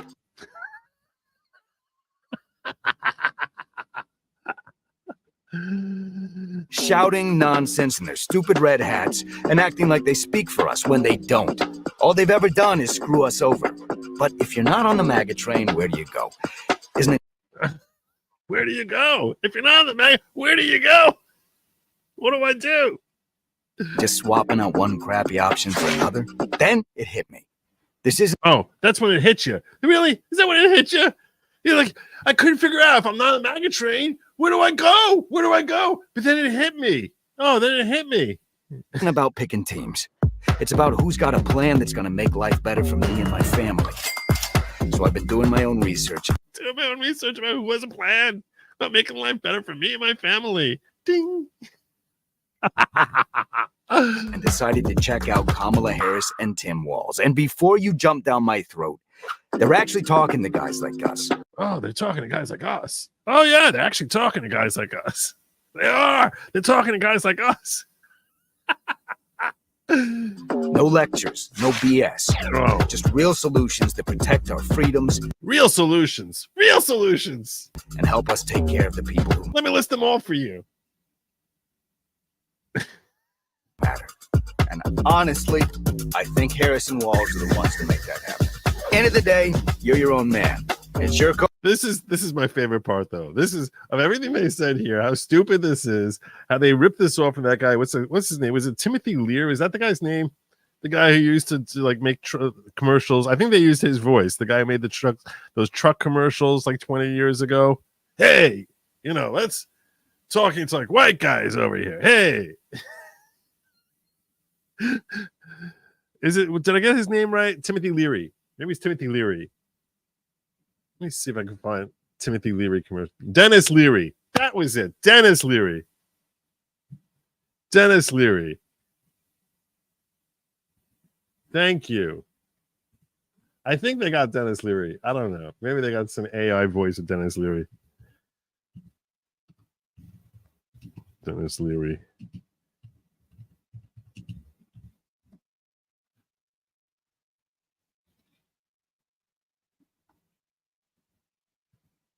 It was only 10 years ago. We'll come to that in a second. But this is the best part. This is the best part. The best part of the whole thing. Oh, man. It's your call. But if anyone gives you crap about it, tell them it's none of their damn business. I'm voting for Kamala. It's none of your damn business. It's none of your business. I'm a man.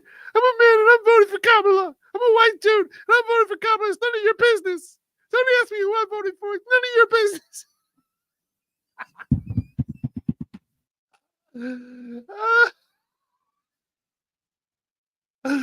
Oh my god.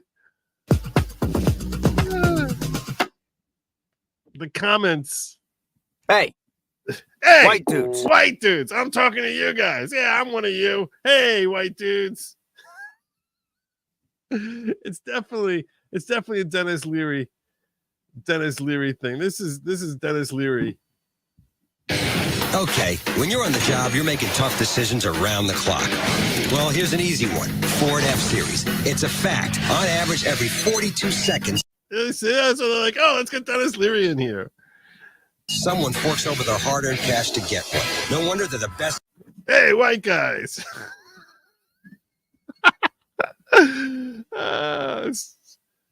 Oh my god.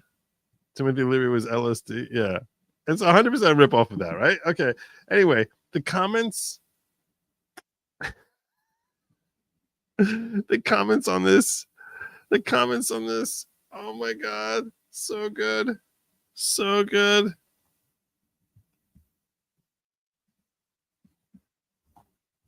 Nah.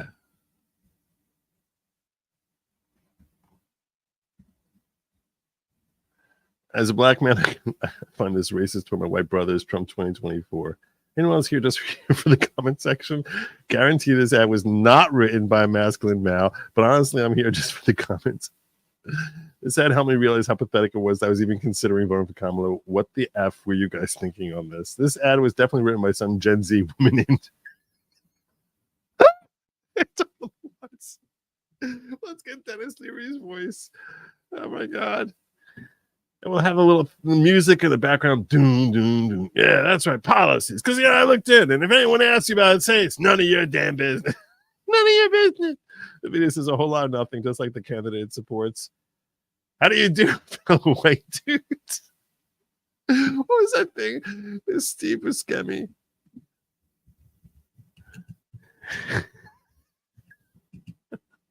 Let me find it.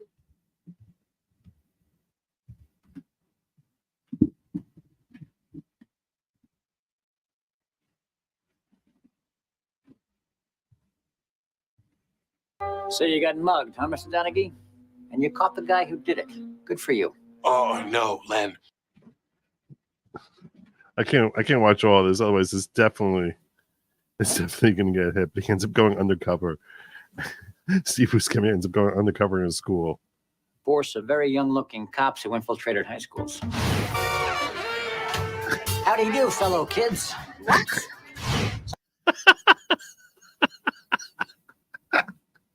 How do you do, fellow kids? That's what the whole vibe is there. The bravest thing this video ever do is leave a comment section turned on. That's true. That's really true. Out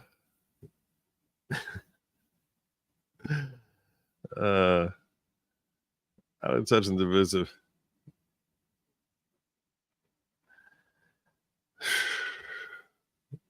This is so funny. Watching this video is like having a stranger trying to lure me into a sketchy van with so good. Anyway, a lot of people can't believe it's real, but it is. It's real.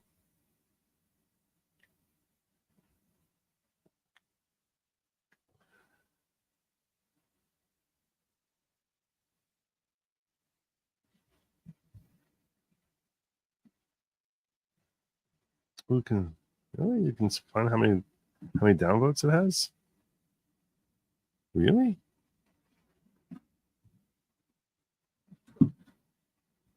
8.7. It's gonna 2.7k likes, 2,700 likes, and 8,700 dislikes. Oh my god, so good. You're welcome. You're welcome. I was worried if you might have missed it, but now you haven't. Now you're all caught up.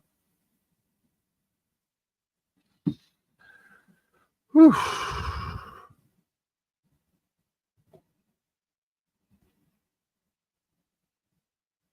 What else did I have for you? Oh, I know what I have. Do that. Okay. Couple of weird things. I covered this. The last one that's left really is the Obama one. Okay. The last two I have for you, I'm giving you a heads up. I don't know what to make out of this. But I saw it and I was just like, I don't know what to make out of this. The first one is not political at all. Not political at all. It ended up in my timeline and I saw it, so now you have to too. It's only a minute and a half long. Some of you may remember Joan Benet Ramsey. Remember Joan Benet Ramsey? What was her name? Was that her name? You remember her? All right, check this out. Jean Benet Ramsey, Katy Perry. Ramsey, Perry. Perry, Ramsey, Ramsey, Perry. Ramsey, Perry, Ramsey, Perry. Ramsey, Perry, Perry, Ramsey. Ramsey, Perry. Katy Perry. Jean Benet Ramsey.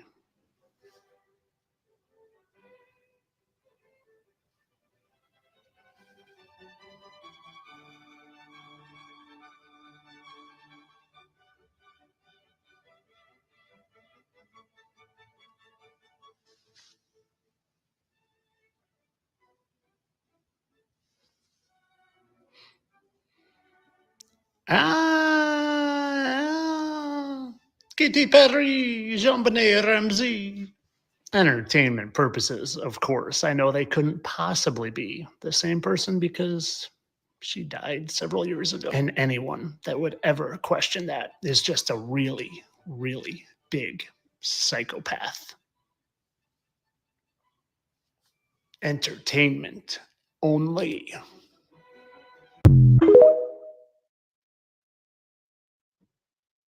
I don't do that. I was like, the last one got me. I was like, I don't know what to do with this. I don't know what to do with this. I don't know what's happening. I don't know what's happening.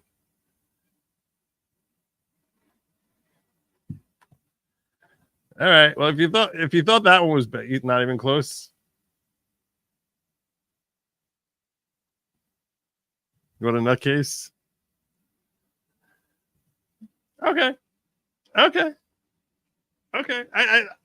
I saw it. Now you have to. The next one. Ever since P. Diddy got arrested, was the internet has been a buzz talking about how the Obamas have appeared at multiple parties of his, specifically before he was president. But even after he was president, he was proudly taking lots of pictures with P. Diddy. Barack was. And Kamala has been deleting every tweet she ever made referencing P. Diddy.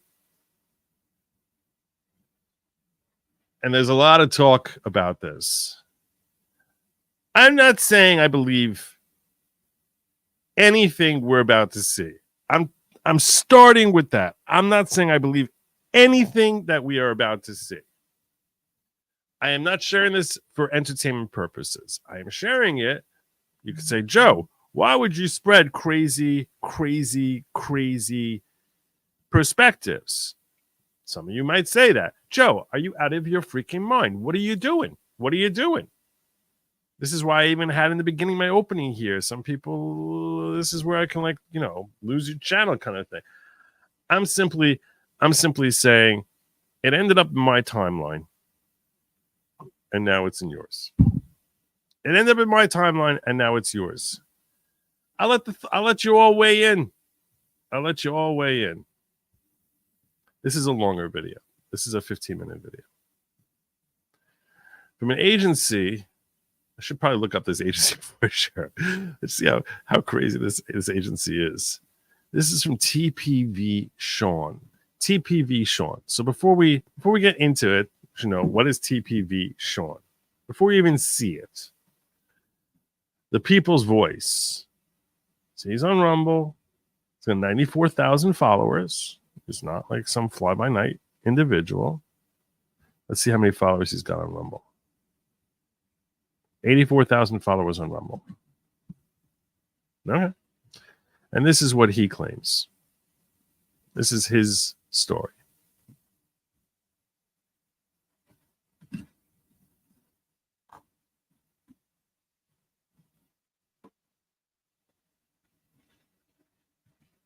Dak. Didn't do that.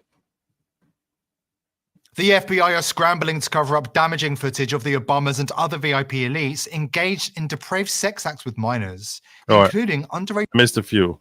Hold on a second, man. I'm fast speed here, or is he just talking fast? No.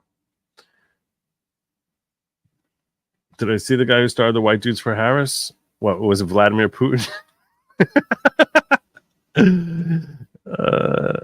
Unless he talks, they ain't talking to him. That's true. They're talking to us. Simple the buck town problem. She did use duplicates in the Zoom audience, though. Oh, okay. All right. I'm glad it's been debunked. All right. So this one may need some debunking. This may require some debunking too. Again, I want to go on record as saying I don't know what to make out of this whole thing. I don't know what to make out of it. I don't know. Could be a whole bunch of crazy lunatics who are talking here. Pop stars, according to witnesses who were present during some of their worst excesses. Described as worse than frazzle drip, the scope of the FBI investigation is being kept under a tight wrap because the authorities are desperate to protect their powerful names implicated in Diddy's blackmail operation. Unfortunately for the elites, whistleblowers, including those closest to Diddy and his entourage, are coming forward to expose what they know about sex crimes perpetrated at his infamous freak-off parties, attended by a who's who of Hollywood and DC. Before we dive in, join the People's Voice Locals community if you haven't already, and sign up to become a member of the world's first ever cyber nation that truly believes in life. You guys want subtitles? Let me see if I can get you subtitles.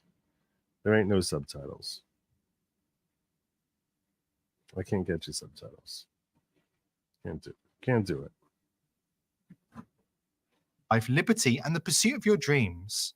Visit joson.com and click the Join Us button today. It's completely free. Industry sources warned for years that Diddy's parties were one of the global elite's playgrounds, where they could satisfy their worst impulses with trafficked minors and coerced child stars. The elite are scrambling to cover up the evidence, and only one thing is Sean Combs placed on suicide watch while waiting trial. Mental state unclear. Sources say exclusive. I have a feeling within within a couple months we're going to read about his suicide. That's my gut. My gut says within a couple months we'll read about his suicide. I hope not. It's for certain. Given the extreme nature of the dirt Diddy has on his VIP friends, there is no way he'll make it to trial. Diddy was operating the Hollywood version of Jeffrey Epstein's brazen VIP pedophile blackmail operation, ensnaring figures including Barack and Michelle Obama. Diddy's right-hand man, Stevie J, sent out a warning shot, posting videos of celebrities at Diddy's 50th birthday party, amid reminders that Diddy has compromising material on all of them. But that wasn't all Stevie J did. He sent out a warning shot, posting video of celebrities at Diddy's 50th birthday party.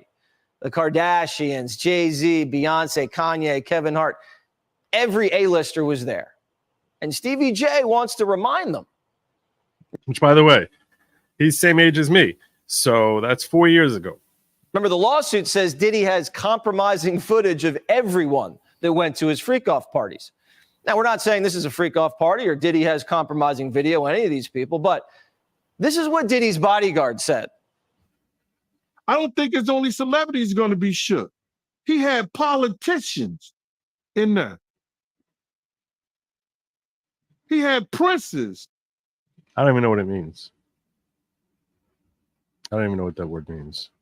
I know you're referencing the word that was used by that guy. I don't even know what it means. In there. He also had a couple of preachers in there. You personally, you think they got tapes? Well, my personal opinion that if Lil Rob could be trusted and his statements are true, they got him. They got tapes and stuff. Now, if Diddy had tapes, the feds have them. That's a lot of blackmail. Is the Diddy scandal set to blow the lid off the whole rotten club? The Daily Mail seems to think so, based on the sickening accounts of child sex and VIP blackmail detailed in the diaries of Kim Porter, Diddy's deceased former partner. In the book, Porter recounts discovering and making copies of tapes Diddy made of himself having sex with young boys he was managing, including a tape involving an 18-year-old pop star who went on to become a household name. Some of the tapes had things I would have never expected. The gay parties are one thing, but the young boys, like two hip-hop stars formerly managed by Diddy, and the then 18-year-old pop star, I would have never known. I know for a fact the sex tape of Diddy with the teenage pop star has been shopped to Hollywood studios by other parties. Bieber tried to warn us in 2017, but the mainstream media were ordered to silence his voice and bury the story. In 2017, Bieber told hundreds of people... I will say this. The one part of this I do believe is I do believe that Justin Bieber, I believe he was Me Too'd.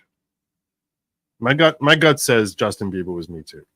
Is a Me Too victim.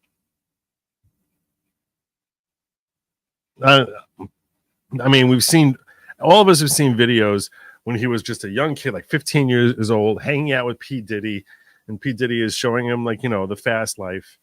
Everything we know about P. Diddy, I have a very hard time believing, and how messed up and angry he seems at his industry. It's hard to believe that he wasn't basically sold to,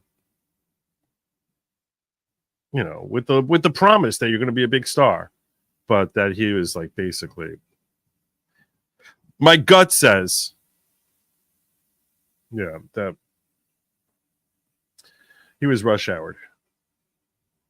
That's the best way I can say it. Thank you, Barb. Appreciate the salute. God bless you. Welcome to the following. I don't know who you brought in, but God bless you.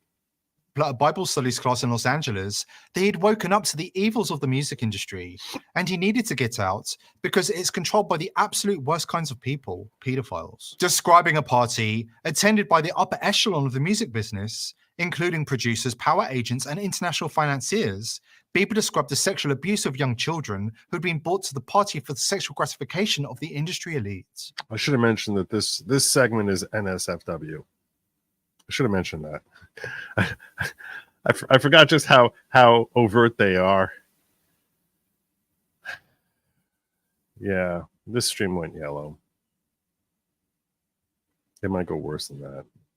The media acted like vicious attack dogs when the story broke, making sure it was censored from social media and memory hold on search engines. And now we understand why. These parties were attended by VIP elites, including Barack and Michelle Obama, according to one of Diddy's sex slaves, who has blown the whistle on their degrading behavior behind closed doors. Michelle is actually a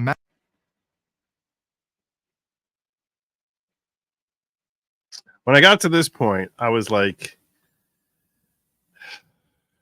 I know it's a funny thing to say. I can understand where it comes from. He's saying it as a news report. I don't know that. Like, why would Barack? Why?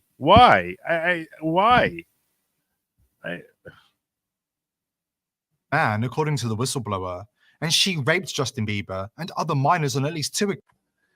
Again, now we're getting to parts that I'm like, okay.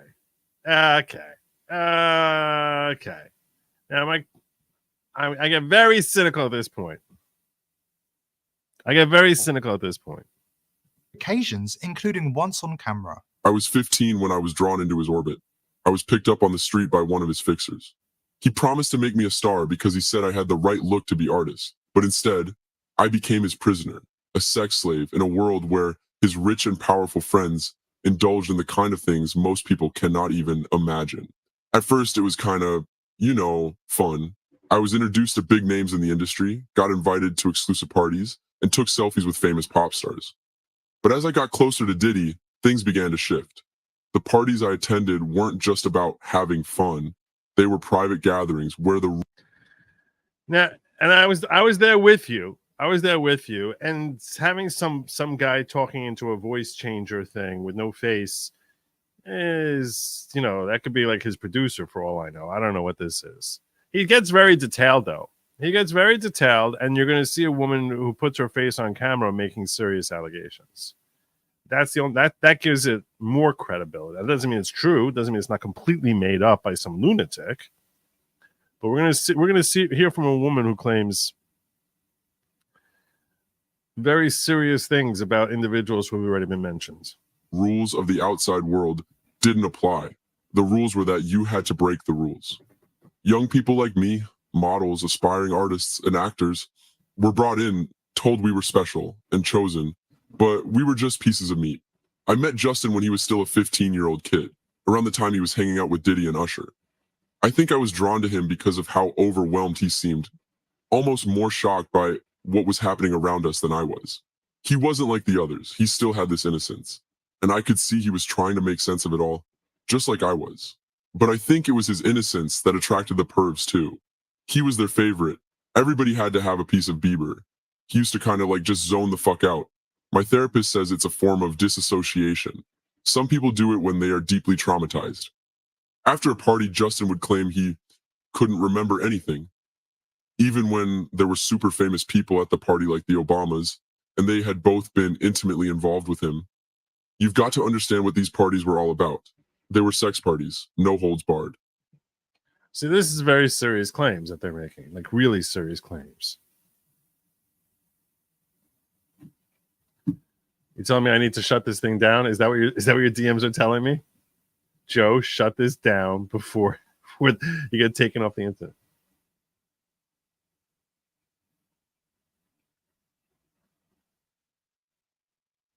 Oh, okay. I don't know what to do about that.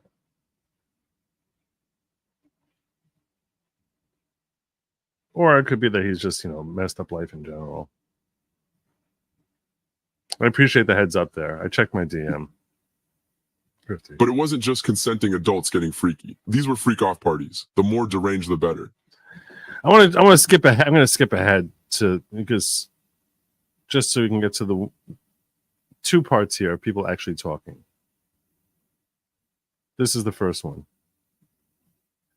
This is a woman, Allie Carter, who puts her name and voice behind her claims. And everybody is so worried about the elite, and we could give those names of Barack Obama, Joe Biden. We know about Michelle Obama, that's a man. We know about Too Short. We know about Akon and Steven Tyler, and we can give those names all day. And everybody is so worried about that. But what you should be worried about is the people that are in between. So the names that you just mentioned, Barack Obama, Steven Tyler, Joe Biden, Michelle Obama, have you had personal sexual experiences with these people? Yes. Now, the reason I don't, here's where my red flags are going off. In case you've seen this, here's where my red flags are going off. It's very, very convenient. It's very convenient. It's not just Obama, it's also Biden. Like, I'm genuinely trying to figure out, is there any truth to this, or is this completely insane, made up? So, and I don't want to be one of these people like, oh, okay, you know, this is what they're saying. So, you know, that I'm saying, like, that's really crazy convenient that she happens to both Biden and Obama.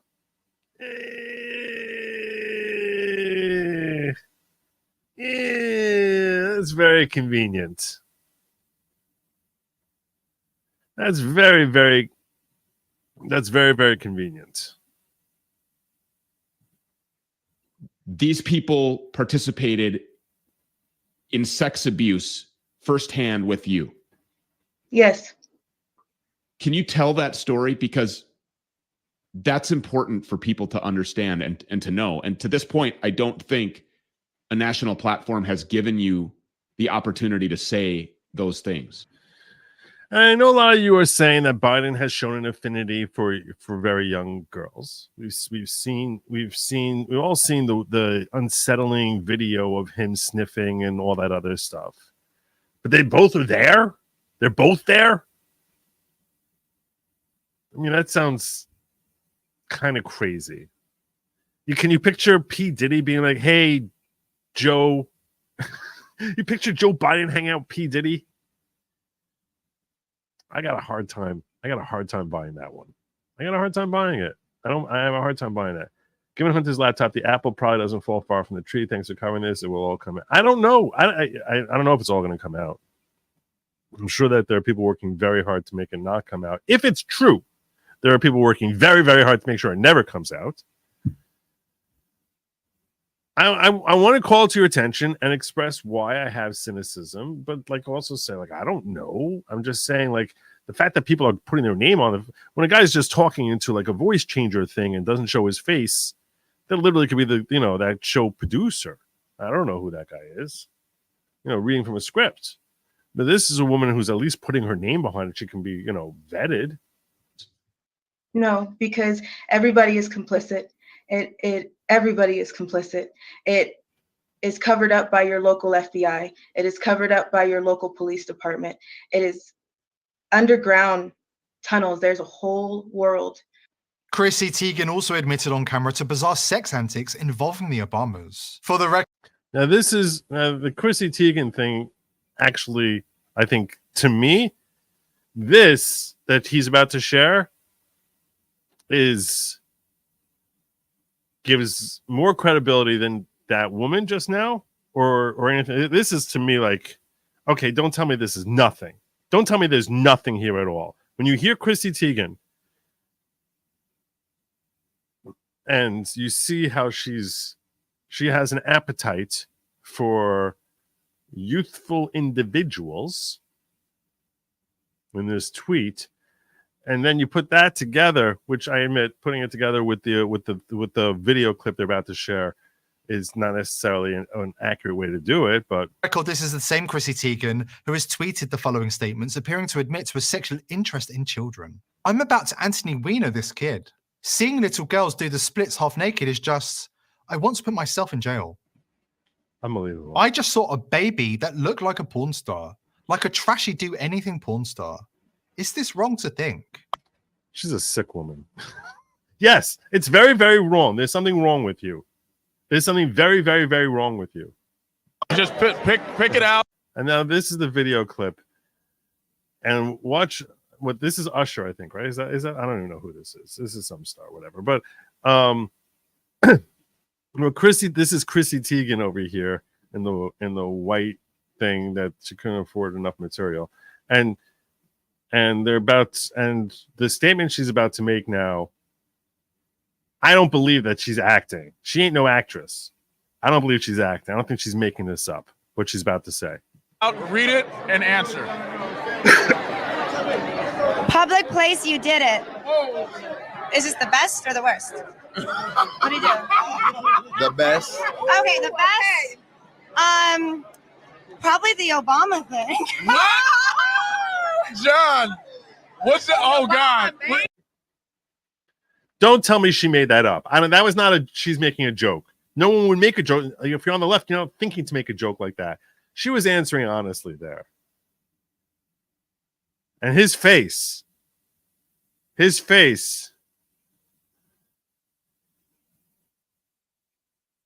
Oh God. John. What? What is your wife talking about? I don't know. We heard We're not- in there. Here's get back in.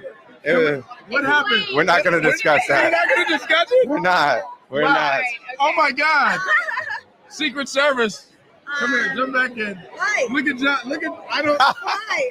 We're not talking about it. That's the truth. That is an awesome answer. Not the White House. It was It was not at the White House. She's like remembering it now. Look at her eyes. She's like thinking back to like the instant. She's like, no, it was not at the White House.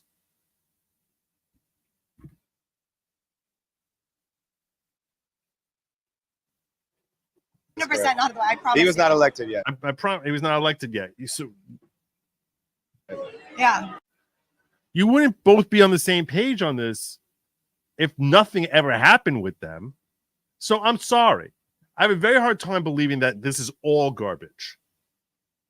This is the part that made me say, like, okay, they're not making this up. I think if you say they're making this up, so look, does this mean children? No. Does this mean, anything illegal? No, it doesn't. Does it mean that they were talking about with P. Diddy? No. But from this clip, I think that you're kind of crazy if you don't think that these two are making up that they hooked up with the Obamas. They're both on the same page here, like in their recollections, they're thinking through. You saw how pale he got. You saw how that was like the first thing she came to. It's not like they were like saying, so did you ever have, it's like, no, it's like off the top of your head, what was the best incident you had? And she's like, the Obama thing. Then she starts laughing and gets embarrassed and walks off camera. He turns pale. And then they're like, it wasn't while he was president. It wasn't while he was president. I'm sorry. That cannot be something that they made up. Now, does that mean that there were children involved? No, it does not mean that at all. It doesn't. But we see that she has an affinity for children. And, where are you meeting him? Where was it then? Okay. Anyway, we're moving on. I'm sorry. I'm in trouble now. It's a big club. Anyway, so, and yeah, by the way, that woman who I trimmed her out, she does allege, the reason he calls Michelle a man is because that woman claims that she's seen Michelle, not Chrissy Teigen, the Allie Carter, claims that she's seen Michelle and Michelle is not a woman. And that's why this guy here makes that claim. Anyway,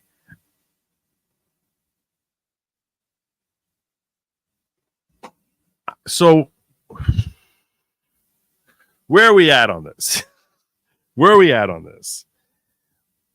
I'm personally at on this is most of what we just watched, I personally dismiss as I don't have really evidence of anything here, and I think that people will take bits and pieces and try and parse them together the way this guy, what's his name?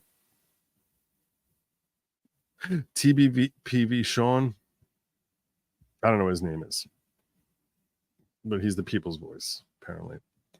But then they'll try to piece it together to try and make it look as terrible as possible and then throw it out there for really you and try and get you to accept it as being true. And what I'm saying to you is, I don't, the sources as far as those people reporting that they had been there, I find them to be very convenient and, for the most part, sus. That being said, the Chrissy Teigen thing, don't tell me that they never engaged with the Obamas. I don't buy that. I think if you say that she totally was making that up or that she was having a laugh or something like that, no, I don't buy that. It's not like she's famous for her sense of humor. I mean, come on, it's Chrissy Teigen. She's an airhead. She's an airhead who wouldn't risk compromising the Obamas that way. And she was like, in the spur of the moment, she's like, oh, this is a, let me titillate my audience here. But, you saw how pale he went. If she had made it up, he would have said something like, don't make something like that up. People get mad or whatever. He would have said something like that. He wouldn't have gone ghostly pale and then start saying not while he was president and not in the White House. I mean, that's not a joke anymore. That's just like, don't think it's terrible. Don't make a big deal about it because it's not that big a deal that we did that. So to me, does that mean children were involved? No, it doesn't mean that. It doesn't mean that. It does not. I want to be clear in case anyone mishears my contraction there. It does not mean that. But I can understand why people draw that conclusion. I can understand it. So, from what you saw of that report, I'm going to put a quick poll up there.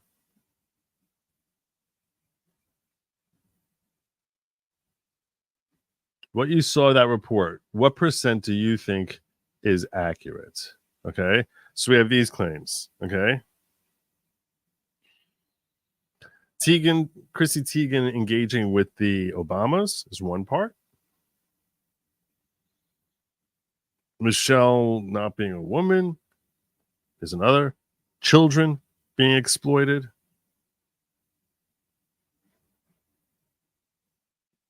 And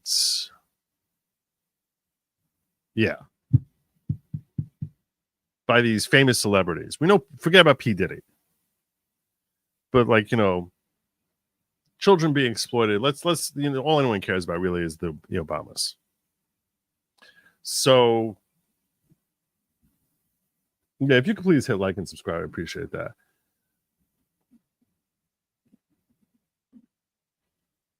So I'm going to put a quick poll up here.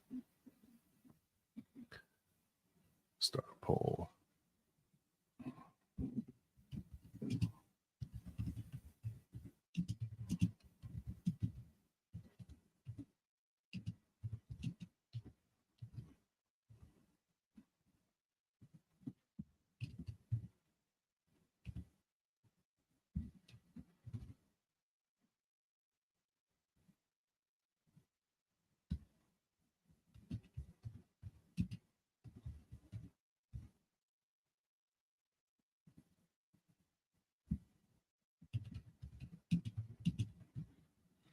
What percent of that story is true?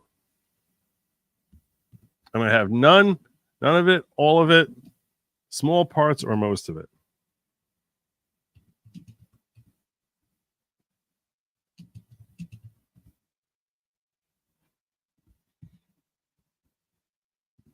I'll check. I'm monitoring what percent, and I'm monitoring the ghetto. So in the ghetto, let me know what part of that you think is true. Like, if you think less than a third or less is true, then that would be small parts of it. If you think that majority of it is true, then you would say most of it, or you could obviously say none or all of it. You can go every way you want to go. Janeway says it's all true.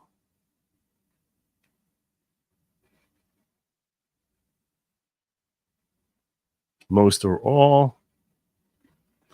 And I agree with you, neurodivergent. It's it's too much.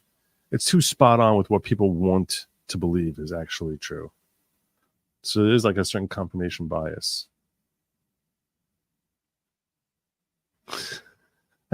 There's a shortage of options I have,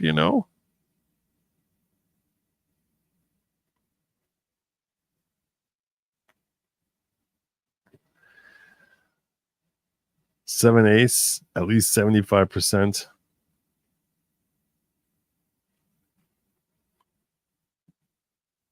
No, I did not. I mean, I looked through some of it a long time ago. I was very confused. I'm trying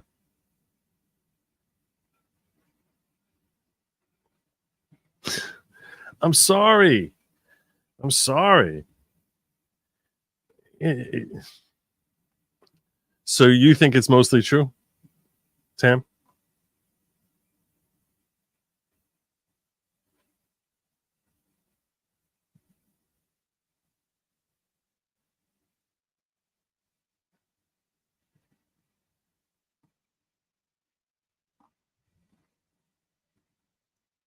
I would say that's most.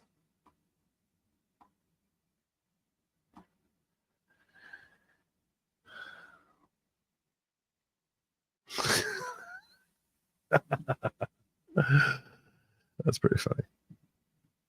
I want to see where my votes, where my polls coming in at. Wow. Wow.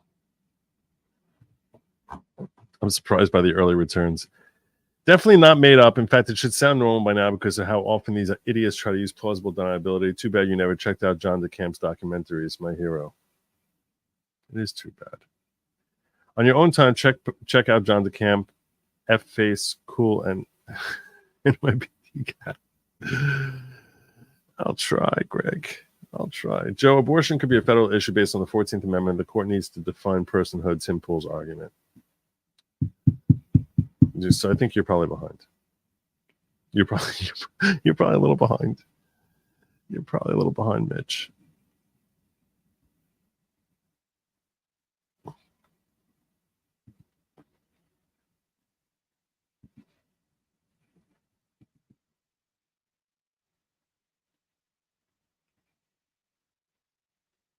Jekyll says, I'm not convinced on Big Mike.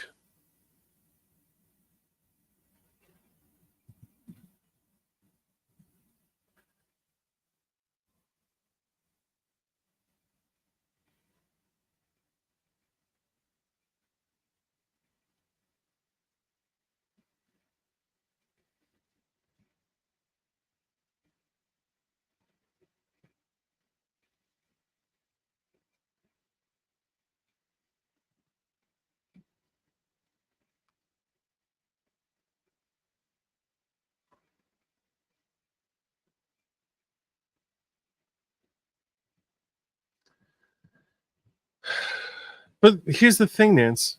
Here's the thing. Could that not be confirmation bias talking? The same way, if there was a report, I want to just draw a parallel here. If there was a report that, the left could put out some sort of report and piece together this and that to say that, Trump is literally working for Putin.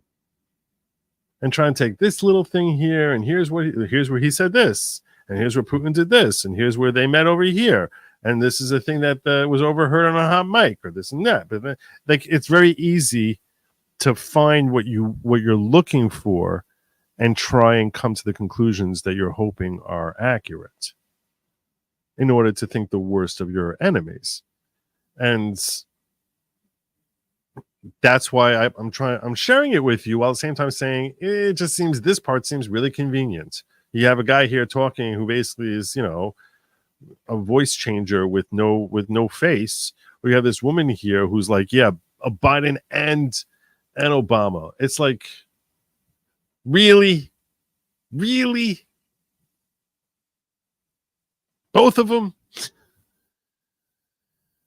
On the other hand, Chrissy Teigen, to me, I think that's totally legit. That's my perspective. I could be wrong on everything I just said. I have it completely backwards on both of them. I also don't think that there's.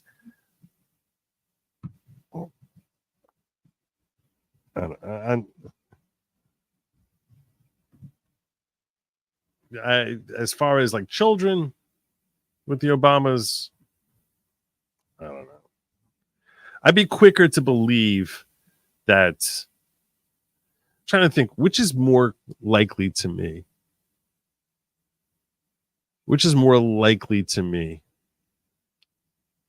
That Michelle was born a man, or that Barack was engaging with children? And I'll tell you right now, both of them are pretty low. Very, very low. As far as just being real. I'm being real with you. In my mind, in my heart and mind, both of them are very low. I can't say it's impossible on either of them. To me, both of them are very, very low. That's where I'm at right now.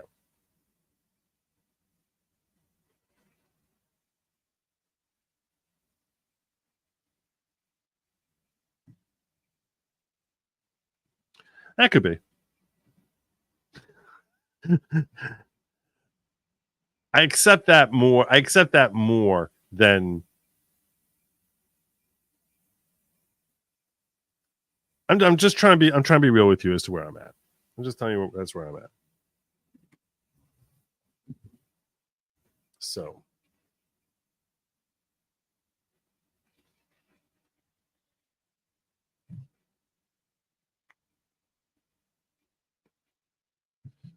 all right.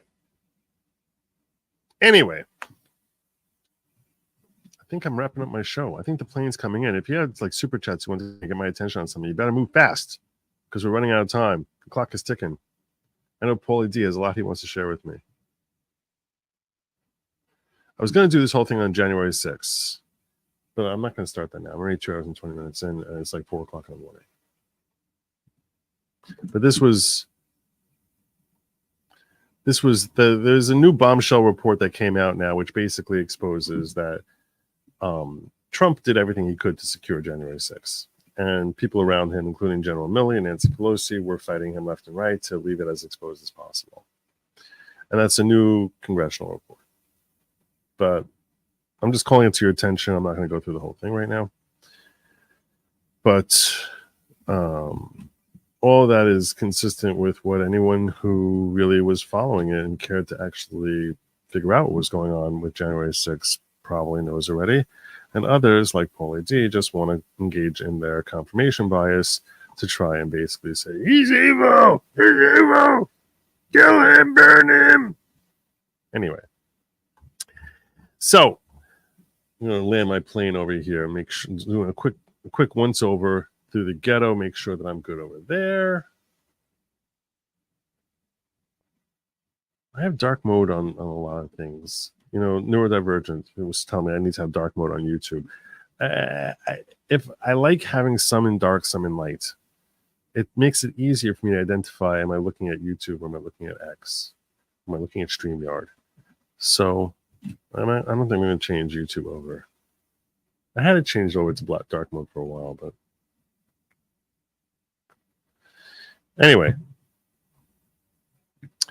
I'm landing my plane here. I thank you all for joining me. I'm going to remind you, in case some of you might be new, Ali G is a better bit. Which one? Which one? I used to... Sacha Baron Cohen. He used to be so talented. If I share anything from that, there's so much wrong with this video right now that I did tonight. I have like 4 different reasons that I think this thing is going to get canned and no one's ever going to see it again. So between the Obama stuff and the abortion conversation and words that got thrown out without me expecting it to be, I have a very strong feeling no one's going to see this on YouTube. I'm really, really hopeful YouTube doesn't ban me. I wasn't trying to do anything wrong. I was trying to look at this objectively and fairly. Even lunatics like you know, Paulie D over here, he like, you know, said my coverage here was, you know, surprisingly fair. So YouTube, let's be normal here. Let's be normal. Anyway, I thank you all for joining me, and I will see you tomorrow, God willing. God willing. Third super telling you to check out John DeCamp, but you won't. I don't even know who John DeCamp is. Where am I supposed to find John DeCamp? John DeCamp. Gosh, John DeCamp. You meant like this second? I thought you meant like on my off time. I didn't realize that this is John DeCamp, former Nebraska state senator. Conspiracy of silence. Who took Johnny? What is 1993. Powerful, disturbing documentary revealing nationwide child abuse and ring that leads to the highest levels of government. Well, what am I supposed to do with this?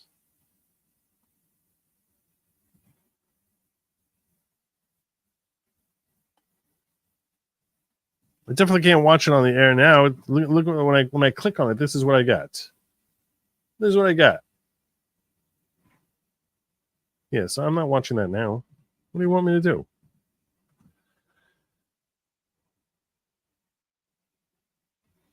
So, yes, super chats are requested.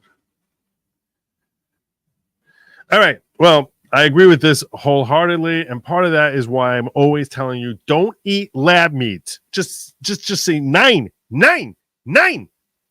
And most importantly,